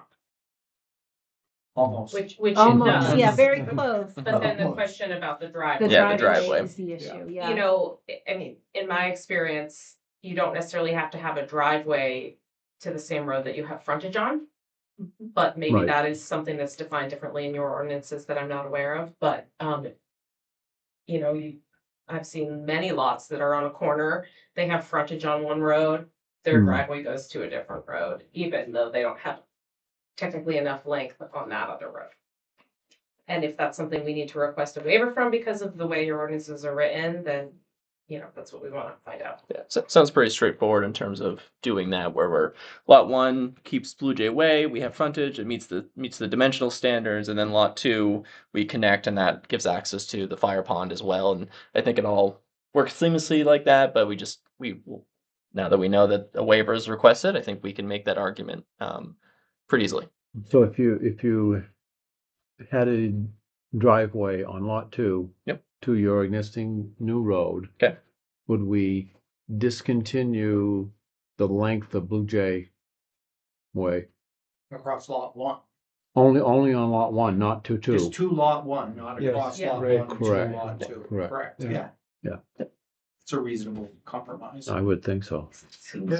I mean, we'd want to discontinue it anyhow from an aesthetic standpoint, and the pond is going to have to be increased. And so when you see the site, you'll see that kind of increasing the pond is going to naturally diminish the Right. driveway that's there. Okay.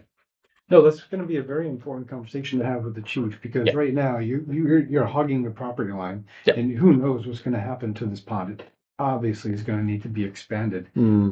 And whether or not this is the best location, again, the chief is gonna have to weigh in on this. He may prefer that it's back to where you originally showed it in your concept plan, which was down here, I believe. But And we can make adjustments to this line. I mean, this is larger Yeah. than it needs to be, and Yeah. the frontage is larger. So if we need to move that line to kind of make room for something like that, we can. yeah, no, that's step, I don't know where that is, the step, but it's an important step to have. But it's leading us more to the importance of having a site walk.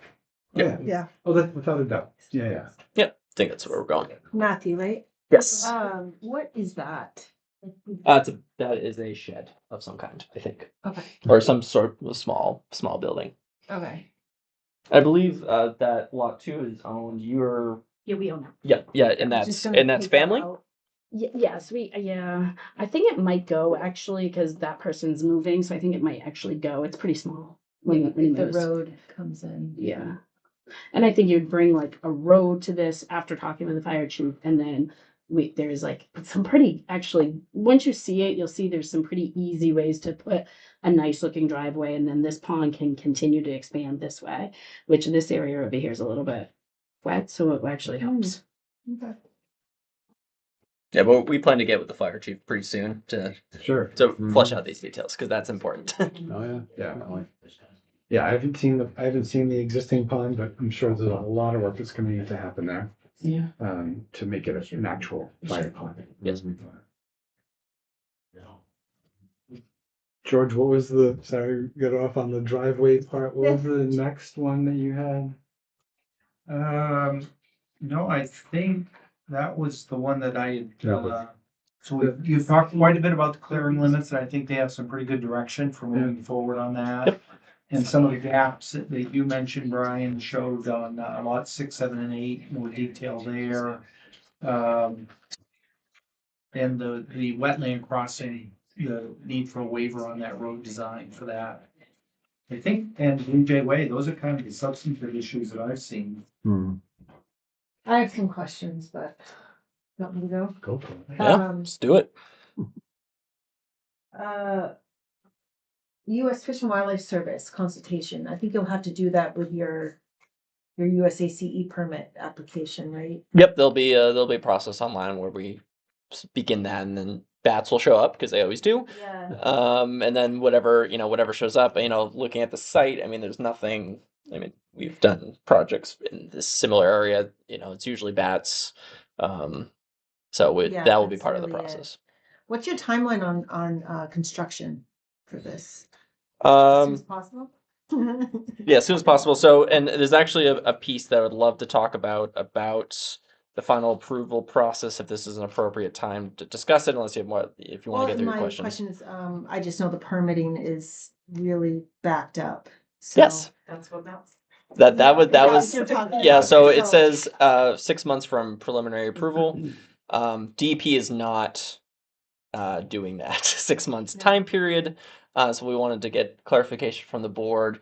What does that look like? Can we get like an extension? Can we make it a condition of a final approval? Because we can submit within that 6 months, but we won't have the DEP permit in hand, and that seemed to be a piece in your ordinance that is required. But we can't. The DEP should be getting these out, but they're not because they're backed up, and it's something that we've had a Yeah, lot and of I think trouble you're gonna with. see this also with the Army Corps. It's Yeah. not just DP. So Yeah. I would, yes, I think an extension definitely, but Without, I would suggest an extension versus a condition. Okay. I would like to see it back. That's what the ordinance specifies. Right. Is Okay. that Right. before expiration of the 6 months, you come back and ask for an extension and document that you've made progress in your permitting, Yeah, if so necessary. that shouldn't be a problem. Okay. Can Another, we get an extension of the 6 months to like 8 months today, or do we have to come back to do that? Probably you'd get in a 6-month extension. Okay. Yeah, because we could get it. We could maybe Yeah, they'll you surprise could. us. Maybe we'll get it at Yeah, 6 right. months. things will turn around here. Another point to that question is, so the clearing Yes. for trees. Mhm. Are you hoping to wrap that up by end of March? Back clearing window. Yeah, whatever the window is. I mean, I don't think we're gonna have anything in hand Yeah, I don't to know do if that we by can. March. Yeah. I don't think it's feasible based on Yeah. Army Corps' timeline as well, but Right, we'll right. see. So we have to get all the approvals guess too just- before we do any Yeah. of the clearing, right? We have to Right, get the final approval before we start clearing. So Right. it really depends on when that is done. Yeah. Yeah, so that's something to consider. And then let's see. Actually might be it. Oh, wait, no, setbacks from the vernal pool. Yep. It's treated like a wetland. Is Yes, that correct? that is Okay, correct. so as long as it's not found to be significant. Mhm. And right now, you're assuming it's not significant. Yes, and we're pretty confident Yeah. that it is not going to be significant Yeah. because it's man-made. Yeah, but still waiting to hear back on that. Yes, I believe we're still waiting to hear back. I don't think that's something we. No, I think I. Was that Yeah. okay? Yeah, My they apologies. They That didn't, was. they Oh, didn't okay. say to stay away from. Oh, it, they- yeah. Yeah, So- so, no, that's good. I couldn't remember. I couldn't No, remember thank that you was for in the saying packet. that. Can you bring that in next time? I think it's in Yeah, the, it is in the packet. Well, Is in no, the so we packet. have that, but they said they're still reviewing it in the letter. they're reviewing the microfilm. Yeah, the vernal pool. To me, that just something that didn't make it into the final package, but Yeah, they say you want me to read it. Is it? Yeah, I know it was submitted to them, so. it was submitted. But we'll double check. We'll double check that we But Yeah, they talk about it and they say they confirmed the survey, but then they say our department will need to review and verify this vernal pool data prior to final determination of significance. Yeah. So sounds like they're still considering whether it's significant or not. But they are showing the setback there. Yeah, this I think is, we but may this have is not something significant. additional to It that. is significant further out. Okay. Oh, I see. yeah, So- and yeah. So we'll double check that and we can confirm with them. But Yeah. Yeah. Okay. And so, yeah, this setback is, I think we talked a little bit about that when you get into the clearing limits. Yep. Like looking more at the wetland areas, the rock outcrops and. Yep. yeah, we'll make sure we update the plan to take those out. Great. Okay, I think that's it. Thank you. Anything else? Yeah, so on the topic of road frontage, looking at the ordinance here, there's some confusion on whether it mattered which road, counted towards road frontage, states that the linear distance between the sidelines of a lot measured from along the lot that borders upon whichever right-of-way serves as legal access to the lot. So the way I interpret that, unless there's a driveway from this road to the lot, that doesn't count as the road frontage. So is that something that's taken care of with the waiver, though? Is that something that can be Sure. waived as part of that? So I think that's something that we'll, when we look at that and we submit for the waiver, something we'll make sure we address. Are there any other waivers you're looking for? No, I don't think so. No, that was good clarity about what we need to do for this, and then the road for the curb was the clarity on that. So I think those are the only two that we'd be looking at. I thought there was something about a hydrologic study. No, you No, were we- asking about when you would need those specialized studies. Gotcha. And I was explaining that, you know, if you had a project where there were questions about well, water availability, for those sorts of things, so. Second. One other comment I had,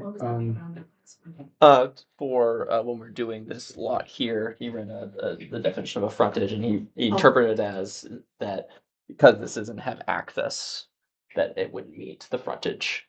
But that would be part of the So waiver. to allow Because it that doesn't for have lot one access in. Would be a waiver. Yeah. mhm. Gotcha. Yeah. Got it.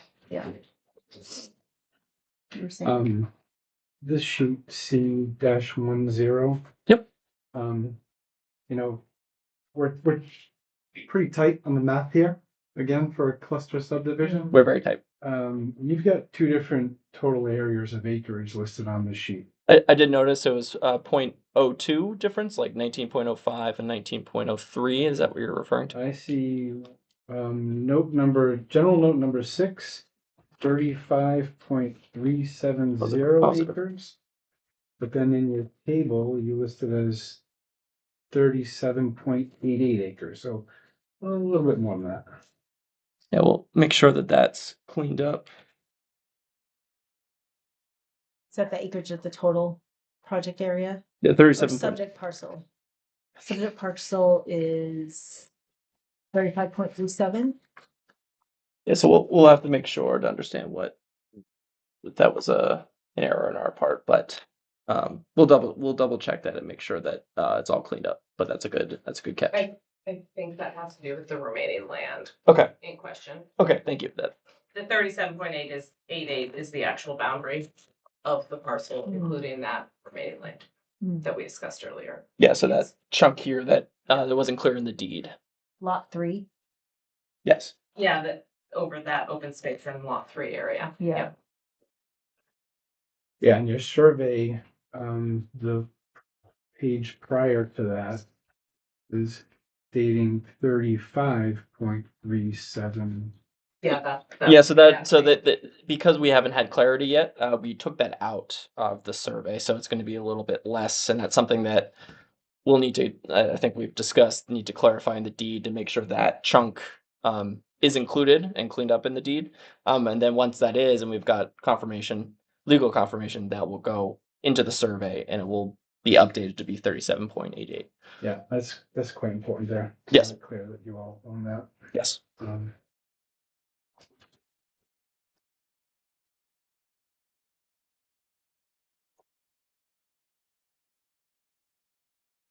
Okay. What's next here? Schedule a sidewalk, Oh, thank you. Yes. and do you want to hold a public hearing? Yeah. Yes. Public hearing and Yes. sidewalk. I agree. I mean, I. All right. Okay, let's The calendars. public hearing would be on at the next meeting. The next meeting, which will be January. Where that first Wednesday is. 7th. Ooh. Well, I'm not gonna be able to make that, but that's okay. You all, as long as the rest of you can make it. Is the sidewalk in between, or is the sidewalk after? I think we should do it before. Before, Okay. yeah. Alan, are you okay on the 7th of January? I am. All right, so we'll have a quorum. Sidewalk. It's probably gonna need to be a Saturday because of daylight. And Yeah, we have Christmas. working Yeah, hours. that's gonna be challenging. If you wanna Yeah, do just it on do, let's, Christmas, yeah, let's do it on that'd be Christmas. No. I'm around. I'm down the street. I can come out there. No. Wait, what do we need to I give? can't 14 think of any days? If better way you to try to go spend on the 20th, you'd hate the. Oh, Stay we with need my it? family. Okay. Yeah, yeah. I gotta go for a site walk for a few So hours. the Need a break. 20th, actually, that would work out fine for me. The 20th, Saturday, I have to see. or the Can you make the 21st is 20th? Sunday. Can you make the 20th? That's the Saturday. I probably can. Yeah, I don't technically have any plans. So My the plans were 20 skiing, but I can. 20th or 27th, or I would prefer, I don't know if I could do it. Could we do it the 20th, that Okay. weekend first? works for me. Yeah. Yeah. So what And that's good for enough. you, Brian? Time for I noticing. got something on the calendar, but I can talk more about it. We just need to post it as. Sure, you move we planning board's have. gonna be- So yeah, put me down. I'll be there. And should we ask about surveying out things? Yeah, it'd be good to have the center line of the road marked out. Yeah, so we'll talk to our survey crew and see if we can get them out there to make that markings. Yeah, we've done that in the past. It works well. We get to see where all the lots are proposed to be. Yep. I mean, there's a 40-foot drop there. Yep. We should be able to You get a should good park lay of at the land. lot 2 on Blue Jay Way. It's vacant right now, but I'll make sure it's all plowed out. On that, we're gonna be parking all over the side of 125. Yeah, Yeah. no. Okay. So if you go up Blue Jay Way, just keep going all the way to the last house and there's plenty of parking up there. Okay. Yep. Good to know. All right. Yep, and our surveyors are used to. They've done that before for us, marking out the center line. So we'll talk to them first thing and make sure they have availability to go out there. Timeline. Yeah, what time? No, they will go out there. They will go out there. So yeah. We'll yell at them to go out They'll there. probably go out there like literally tomorrow. Yeah, Yeah. like, they will go out there. They will go out there. What time works for best for everybody? Sometime between 1 and 3, probably. Want to meet at 1? Sounds good to me. Sure, let's do it. All right, let's start. Okay. And then address is the second lot. off End of Blue Jay Way. Yeah. Yeah. Keep driving until you hit the house. Not literally. right? No, not literally hit the house, but close enough to the house. Yep. Perfect. All right. So George, next meeting, we're able to get enough notice out for the public hearing? Yeah. Okay, And the sidewalk. and the sidewalk. Yep. I will not forget this again, but Yeah. should I contact the Conservation Commission or is it? It's really up to you. They're Yeah. monitoring Yeah, your agendas supposedly, so. no, I told them I would be more transparent at that last Sure. meeting, so I'll definitely reach out to them. Okay. And do you do the noticing for those or do we? We will. All They right. really have to show up. So sidewalk on the 20th at 1. And then the next planning board meeting will be the 7th of January. Yep. At 6:30. Quick housekeeping question. Mm. So I have another, there's another subdivision coming up that will come through. Here? Yes, Yeah. the town of Durham, yes, town of Durham. What is the general rule? Because we'd requested at the preliminary to do the site walk. Is there a general rule of thumb, like you do the site walk after the preliminary or after not preliminary, sketch, excuse me, Yeah. yes, thanks for the question. At sketch, we had asked for the site walk. And so is there a rule of thumb? Because some are going after sketch, some are going after preliminary. Is there one The way or rule another is it should be done at sketch if it's a cluster subdivision. Okay. This that. to admit it? Okay, Yeah, and I Just couldn't wanted to check. recall why I feel like there were some questions in the sketch where we didn't, as to why we didn't schedule a site walk. I can't recall why I we think didn't there are schedule it. calculations, including cliffs and. That I might have recall. been it. That might have been it. Yeah. Yeah, I think that we didn't have that on there, and I think you wanted to see that. And I think that was initially. Yeah. I don't know if that was the reason why it wasn't, but Yeah. No, yep, George, thank you. Yeah. Yep, you're right. That sketch is when we typically do it. Yeah, we like to get this ironed out or see the site before this stage typically. yeah, thank you. Me too. All right. I think we're good. So, right. anything else? Also, is Okay. there no voting on the preliminary or anything? No, No, you already. you voted, they voted on completeness. Completeness, okay. Yeah. Yep. Well, thank you. okay. Yeah, Thank you very good much. job. Thank you. Thank you. Yeah. Let's see, now. All right. Drive safely. Yeah. I saw the ice, the salt trucks out. So Hopefully. What's the parking lot? yeah.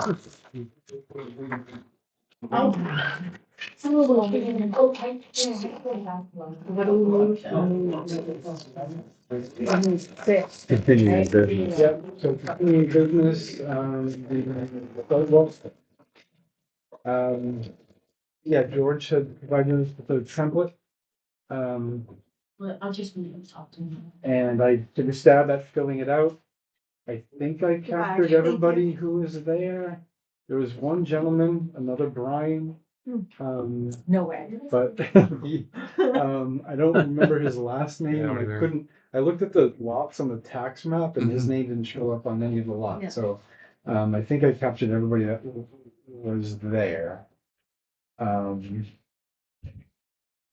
Have a good evening. Thank you. Thank you. Yes, As well. thank you.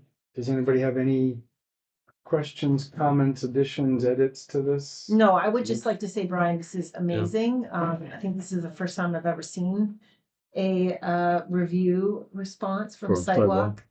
And it was great. Well, I mean, thank George. He I mean, gave yeah, us the no. template. Someone had to fill it George out. developed it, but He you was did a the bit- notes, like you actually did the I work, think, you know? So- I think I captured we didn't have any, I don't think we broke any rules. while we were in That's there. part of the making sure, Yeah. just a reminder, Yeah. no substantive discussions. Yeah. They weren't. No, Oh, and Brian that's- had some good comments about the existing septic tank stuff, which is important. I mean, I wouldn't have thought about that for sure, and it'd be nice to see where that actually is, and I don't even know how you would deal with that. I don't know. You have to abandon it and I don't know what you. If you abandon it, you have to know where it is because you can't put the well within 100 feet of it. And yeah. Right, Mhm. right. Yeah, no, it's important to have that located on the next submission, if they come back. Well, I'm they'll sure be they back. will. They'll be back.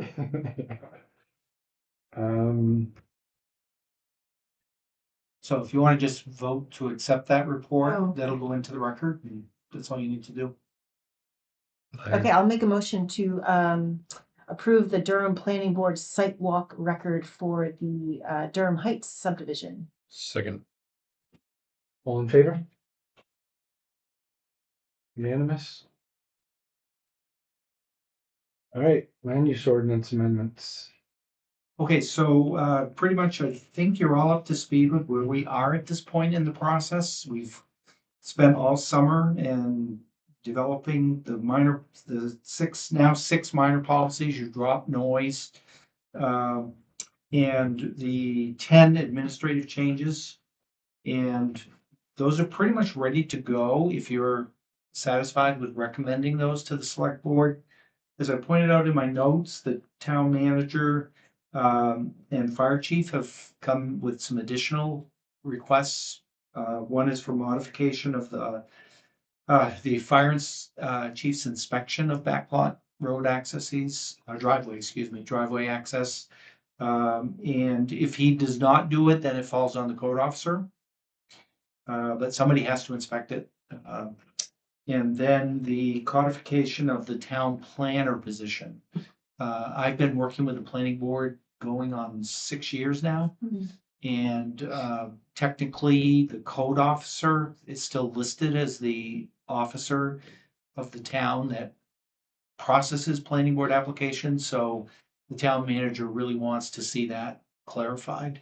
So I have provided him with a set of amendments that just simply says wherever it says code officer, reviewing and processing planning board application, just crosses that out and puts the town planner in that position, but clarifying that the code officer is going to need to refer people to the town planner, because the code officer is the person they typically will ask about running a business or doing a commercial building.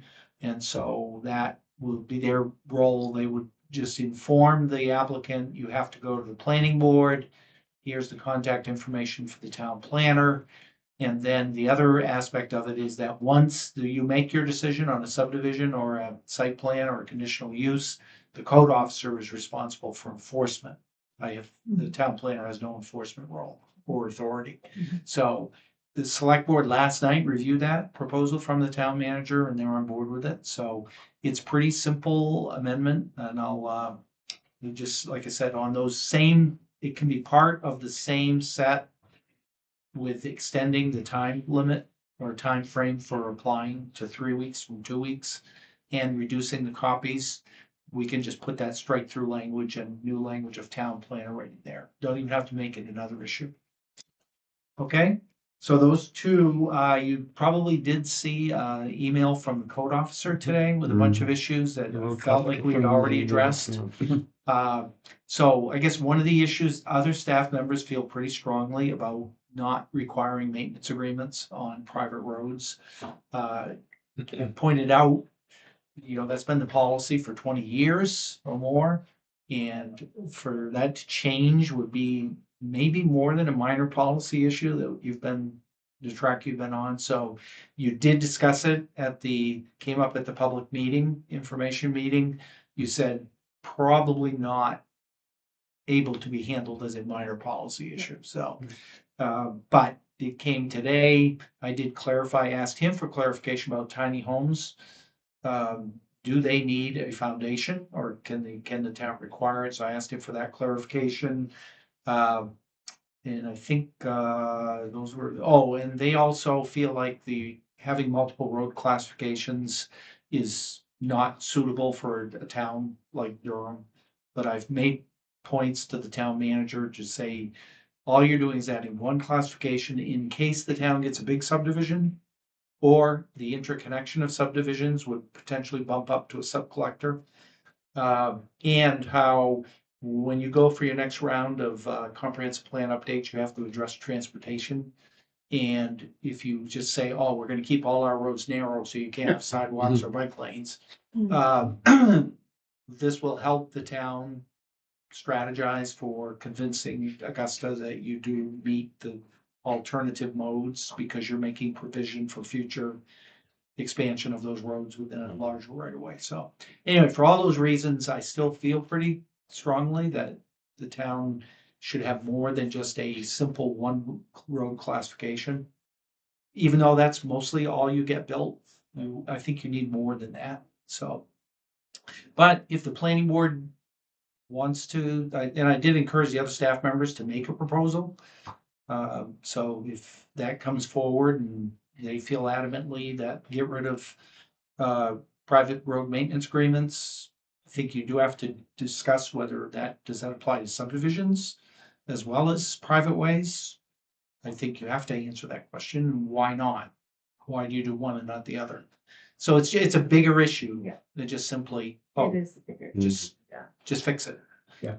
And this is a major overhaul we're already doing to streamline and get rid of all the confusion.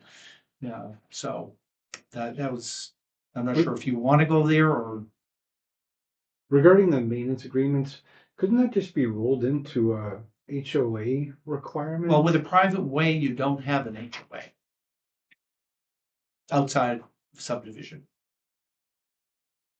And I think, like you said, what we said at the meeting is I think true, right? We heard them and we want to address this, but now is not, I don't think is the time to do this. Right Yeah, now. I mean, Like, we've got 6 minor policy issues, 10 administrative changes, codification of the entire ordinance with 139 changes. We've been trying to keep this manageable and avoid any potential that people say, well, what about this? Yeah, right. What about that? Policy. So I say we just add it to the. That was a list for next week. strategy that we've taken, but again, this is the process. You take input, and if you want to consider that and do something different, that's fine. Yeah, I think if people understood better, it wouldn't be an issue, but I fear that they might not understand, and that's what leads to the confusion, and they just shut down. So education is important. So at the very least, you've got the fire chief inspections of back lot. I'm assuming you're going to take that recommendation and eliminate that. And Yes, then I classification of the take that. town, Yeah. Yes, I think. Yes, Do you agree with definitely, that? definitely. classification of the town planner as the person that handles your Yes. votes. Yes. I'll make those changes and post it on the website. Yeah.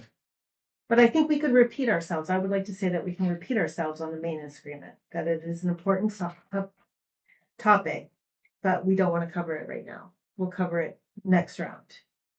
Yeah, similar to the noise ordinance. Mm-hmm. The other thing I want to add to that is at our last public hearing, we heard from the Ag Committee. Yeah. Well, there was a member of the Ag Committee that was here, but he made a comment about campgrounds. Campgrounds, I wrote that down, yeah. Yeah, so I think that needs to be on Yeah, our same. radar as well. So what he to was saying, I address- think, is that the definition of the campground is, our definition of a campground is different than what the state's calling a campground. The definition of a campground. I'm not sure if it was a definition issue, it was more about the quantity of. Like campgrounds. five or one more, five or more, five or right. more, right, Yeah. right, Yeah. that's what I meant, Yeah. five or more. Yeah. So yeah, something to look into for sure, next round. Yeah. Next round, yeah. Yeah, I Yep. wrote that down too. And also another thing that we talked about was the, trash trucks. Someone's recommended that they should not be going down into subdivisions. And only allow smaller trucks I down disagree. those subdivisions. And what we just, I think, discussed and said is that that should be something between the subdivisions and, HOA. That To that- sell that out, was- you know. That was a Hunting it public comment. until- What's that? That came through public comment. Yes, it did. Yeah. I mean, Yes, it ultimately, it's did. just a trash management proposal. It has to be one. Doesn't matter what it is, but it has to be one. You can't- Yes, every subdivision Yeah. needs to, yes, exactly. But something that I think at the time we said, you deal with that, folks that live there with the trash. Mhm. Like it's, Yeah. I don't know if that's a town, like a planning board thing. I think I mean, I think it almost falls into the same category as a road maintenance agreement. It should be part of the HOA, right? Like you all need to figure out how you're gonna deal with refuse. Yeah. But I think in this case, they were just talking about subdivisions. They weren't talking about private ways. yeah, the point of contention So was that's that the difference. Exactly, yeah. That's the difference Yeah. with Yeah. the maintenance agreements that you do Yeah. have the private ways. Subdivision roads are built the same as any other road in town. Yeah, Supposed to be. Yeah. Supposed to be. Yeah. Correct.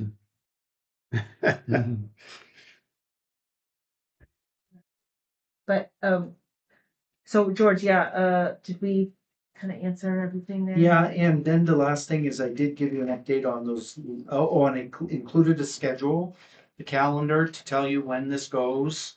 So if you want to take one more crack at this, you could do that at the January meeting. Otherwise, if you're good to make these recommendations with those last two and ship it off to the select board with that cover letter updated. And the other issue is, and get your feedback on this, town manager and I were discussing it. We had thought minor policies and administrative changes as one warrant article, codification as a separate warrant article, still would look at that. But should we break into 3 warrant articles? Minor policy changes, administrative changes, and then codification. The reasoning for that is that it is less overwhelming. Mhm. Even breaking it into the 3 pieces just makes it more manageable in terms of, and each one Can, gets Stand on merit. gets So- bigger as you go. But the last one is really, it's just codification. yeah. Also, if there's issues with one, we can Yeah. identify those, Yeah, work through it possibly next time if needed, right? Yeah. Instead of lumping everything into one. right. Like, yeah, absolutely, I'm for breaking up Okay. if others are. And that would I just be a wanna look at the recommendation. Schedule, because we based our schedule off of just 2. Now, if we break it up into 3, how does that affect the No, schedule? you did the public information meetings. We haven't done the codification because we haven't received it yet, and we'll probably be doing one. But in the schedule, in the past, you kind of didn't have an extra public hearing because you do such an extensive process. But with the codification coming in, what I've put into the schedule is a public hearing in public hearing number March- 1 on March March 18th. Yeah. And that will be where changes can still be made Okay, to the part one, which is the minor policies, part two, which is the administrative changes, and part three, which is the codification. So you will have a couple of chances to review the codification before then, and then present it. And then have the select board finalize based on, if you want to make changes after that first public hearing, give them the final version. They vote on that, and then you have the legally required public hearing on May 20th. And that is just simply to tell people, here's what's on the ballot, but you cannot make changes at that point because it's already been sent out. okay. Yeah. I'm not opposed to breaking it up into three. I just want to see Yep. how that affected the schedule. Okay. So again, at this point, if you're good to go, I can repackage it with those couple of last changes and send it to the select board under your cover. And then they'll give you more time, especially in case that subdivision comes in for the next January meeting. Will the email that you sent out today from Jerry and Alan, will that be attached to the information that goes up to the select board? If they want to give it to the select board, they can. Okay. That was to the planning board. Yeah, I don't Okay. think that should go. I And mean, you can you're right. process that, and we're already making those changes. Unless there's any others in there with the code officer, I do need to look at that issue of tiny homes. I explained that accessory apartment's gonna change to accessory dwelling unit in part 3. So it's a non-issue, I think. And then unless you feel strongly that and you could send it to the select board, say staff is recommending getting rid of maintenance agreements. No, I think that what Alan and Jerry were doing, were sending it to us, to Yeah. you for our consideration. Yeah. We're considering it. Yeah, and they're still free. And they're in the go to the board, select so board exactly right, themselves. Yeah. exactly right. So I don't think it's necessary to include it specifically. I just got it today, so. Yeah. Yeah. It was- But I do have one Yeah. more thing to add, from the hearing. Remember how we had, discussed requiring all landowners to have their taxes paid? Someone asked the question, well, what if someone else is buying their property to develop a subdivision? Do we still require those landowners to have all of their taxes paid? What we They'll have to discussed, pay him. yeah, I what we mean, Quick discussed sale, at so. the time Yeah, is that they have to have clear right title or interest. Yep. Right. So if there are tax liens on the Yeah. property, It's not that's a clear. title issue. right, Yeah. right. So they Yeah. have to deal with it Yeah, themselves. so they right? can Right. negotiate it Yes. and come in and say, Yeah. here's where it is, and you Yeah. say, yeah, that's okay. Okay, But if someone cannot pay their taxes, then by definition, they don't meet financial capacity. yeah. Exactly right. Yeah. Okay, thank you. Yeah, I think at least by putting it in the ordinance, it brings the whole subject up, Yes. right? And then we can dig deeper Yes. into it. Okay. Yeah. Into Yeah, the- because it hasn't been flagged in the past and it was an issue in the past. Yeah. It's kind of like the solid waste thing. Putting it into the ordinance, just make sure it gets addressed. Yeah. And then the last thing is the agriculture, and Mhm. I did include the email that I sent. Mhm. So they're looking at it and they're either gonna do a full package or they're gonna do a simple, what Jonah called low hanging fruit for this round and continue. And they're processing, going to the select board with their proposal. But they had originally submitted the definition saying, what do we do now? I think we've responded to that and it's in their court. Okay. Yeah, I think we had some comments on some things there. Yeah, some of the definitions. Yeah. definitely need to be clarified a little bit more. I think that was all documented Yep. during that meeting.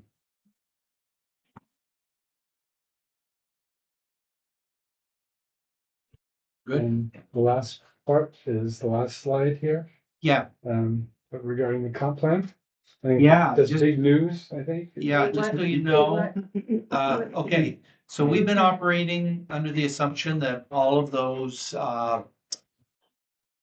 projects that are underway, energy, which we didn't get the grant for, economic development, which we're gonna find out in January, the agriculture, the housing, which is gonna be put off until after codification.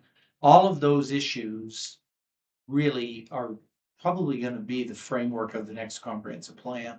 We were operating under the premise that we had until June of 2029 to have it adopted and certified. Yeah. In June of 2025, the legislature changed it to 12 years. So can we get 2 more years to deal with this? Oh, I thought you were gonna go the other way around. Yeah, I did too. And I was like, no way. No, it's some breathing. Okay. Yeah, so, and the other thing they clarified is that Right. your comprehensive plan continues even if you don't get that certification within that 10 years or now 12 years. It's just that you don't qualify for certain grants from the state if you don't have a certified plan. So it's important, Yeah, but you have now until 2031 to get Okay. that done. okay. But we should still, I still like this visual that you put together. Yeah, and, You know, I and this, think- this stuff is, probably more important than updating the comprehensive plan. Yeah, Because these are real Yeah. policies that are gonna be put into place ASAP compared to a 20-year plan. Yeah. so every 12 years, huh? Yeah. Okay. All right. Okay, I think that covers our agenda for tonight. Does anybody else have anything else they'd like to discuss? Good job. I move to adjourn. I'll second. Aye, Favor, all in favor? aye. Unanimous. Unanimous. All right. Thank you all very much. Thank you. Thank you. Thank you, George. Yeah.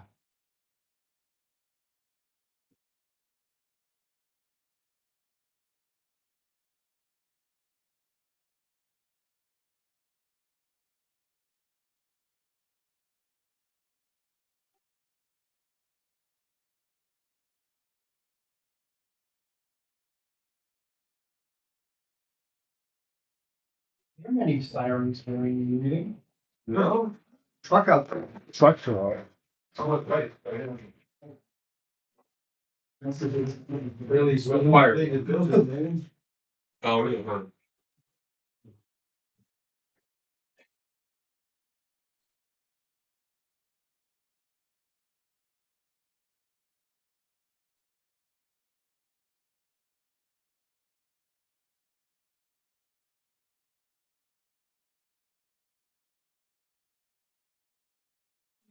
You just like plan to add in my pile.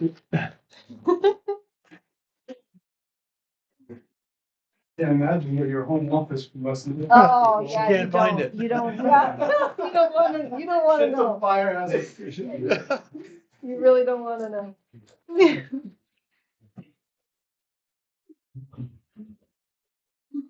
Uh-huh. She has them all filed alphabetically. Yeah, everything's really organized at my house. Unlike here. Like how many years ago for that?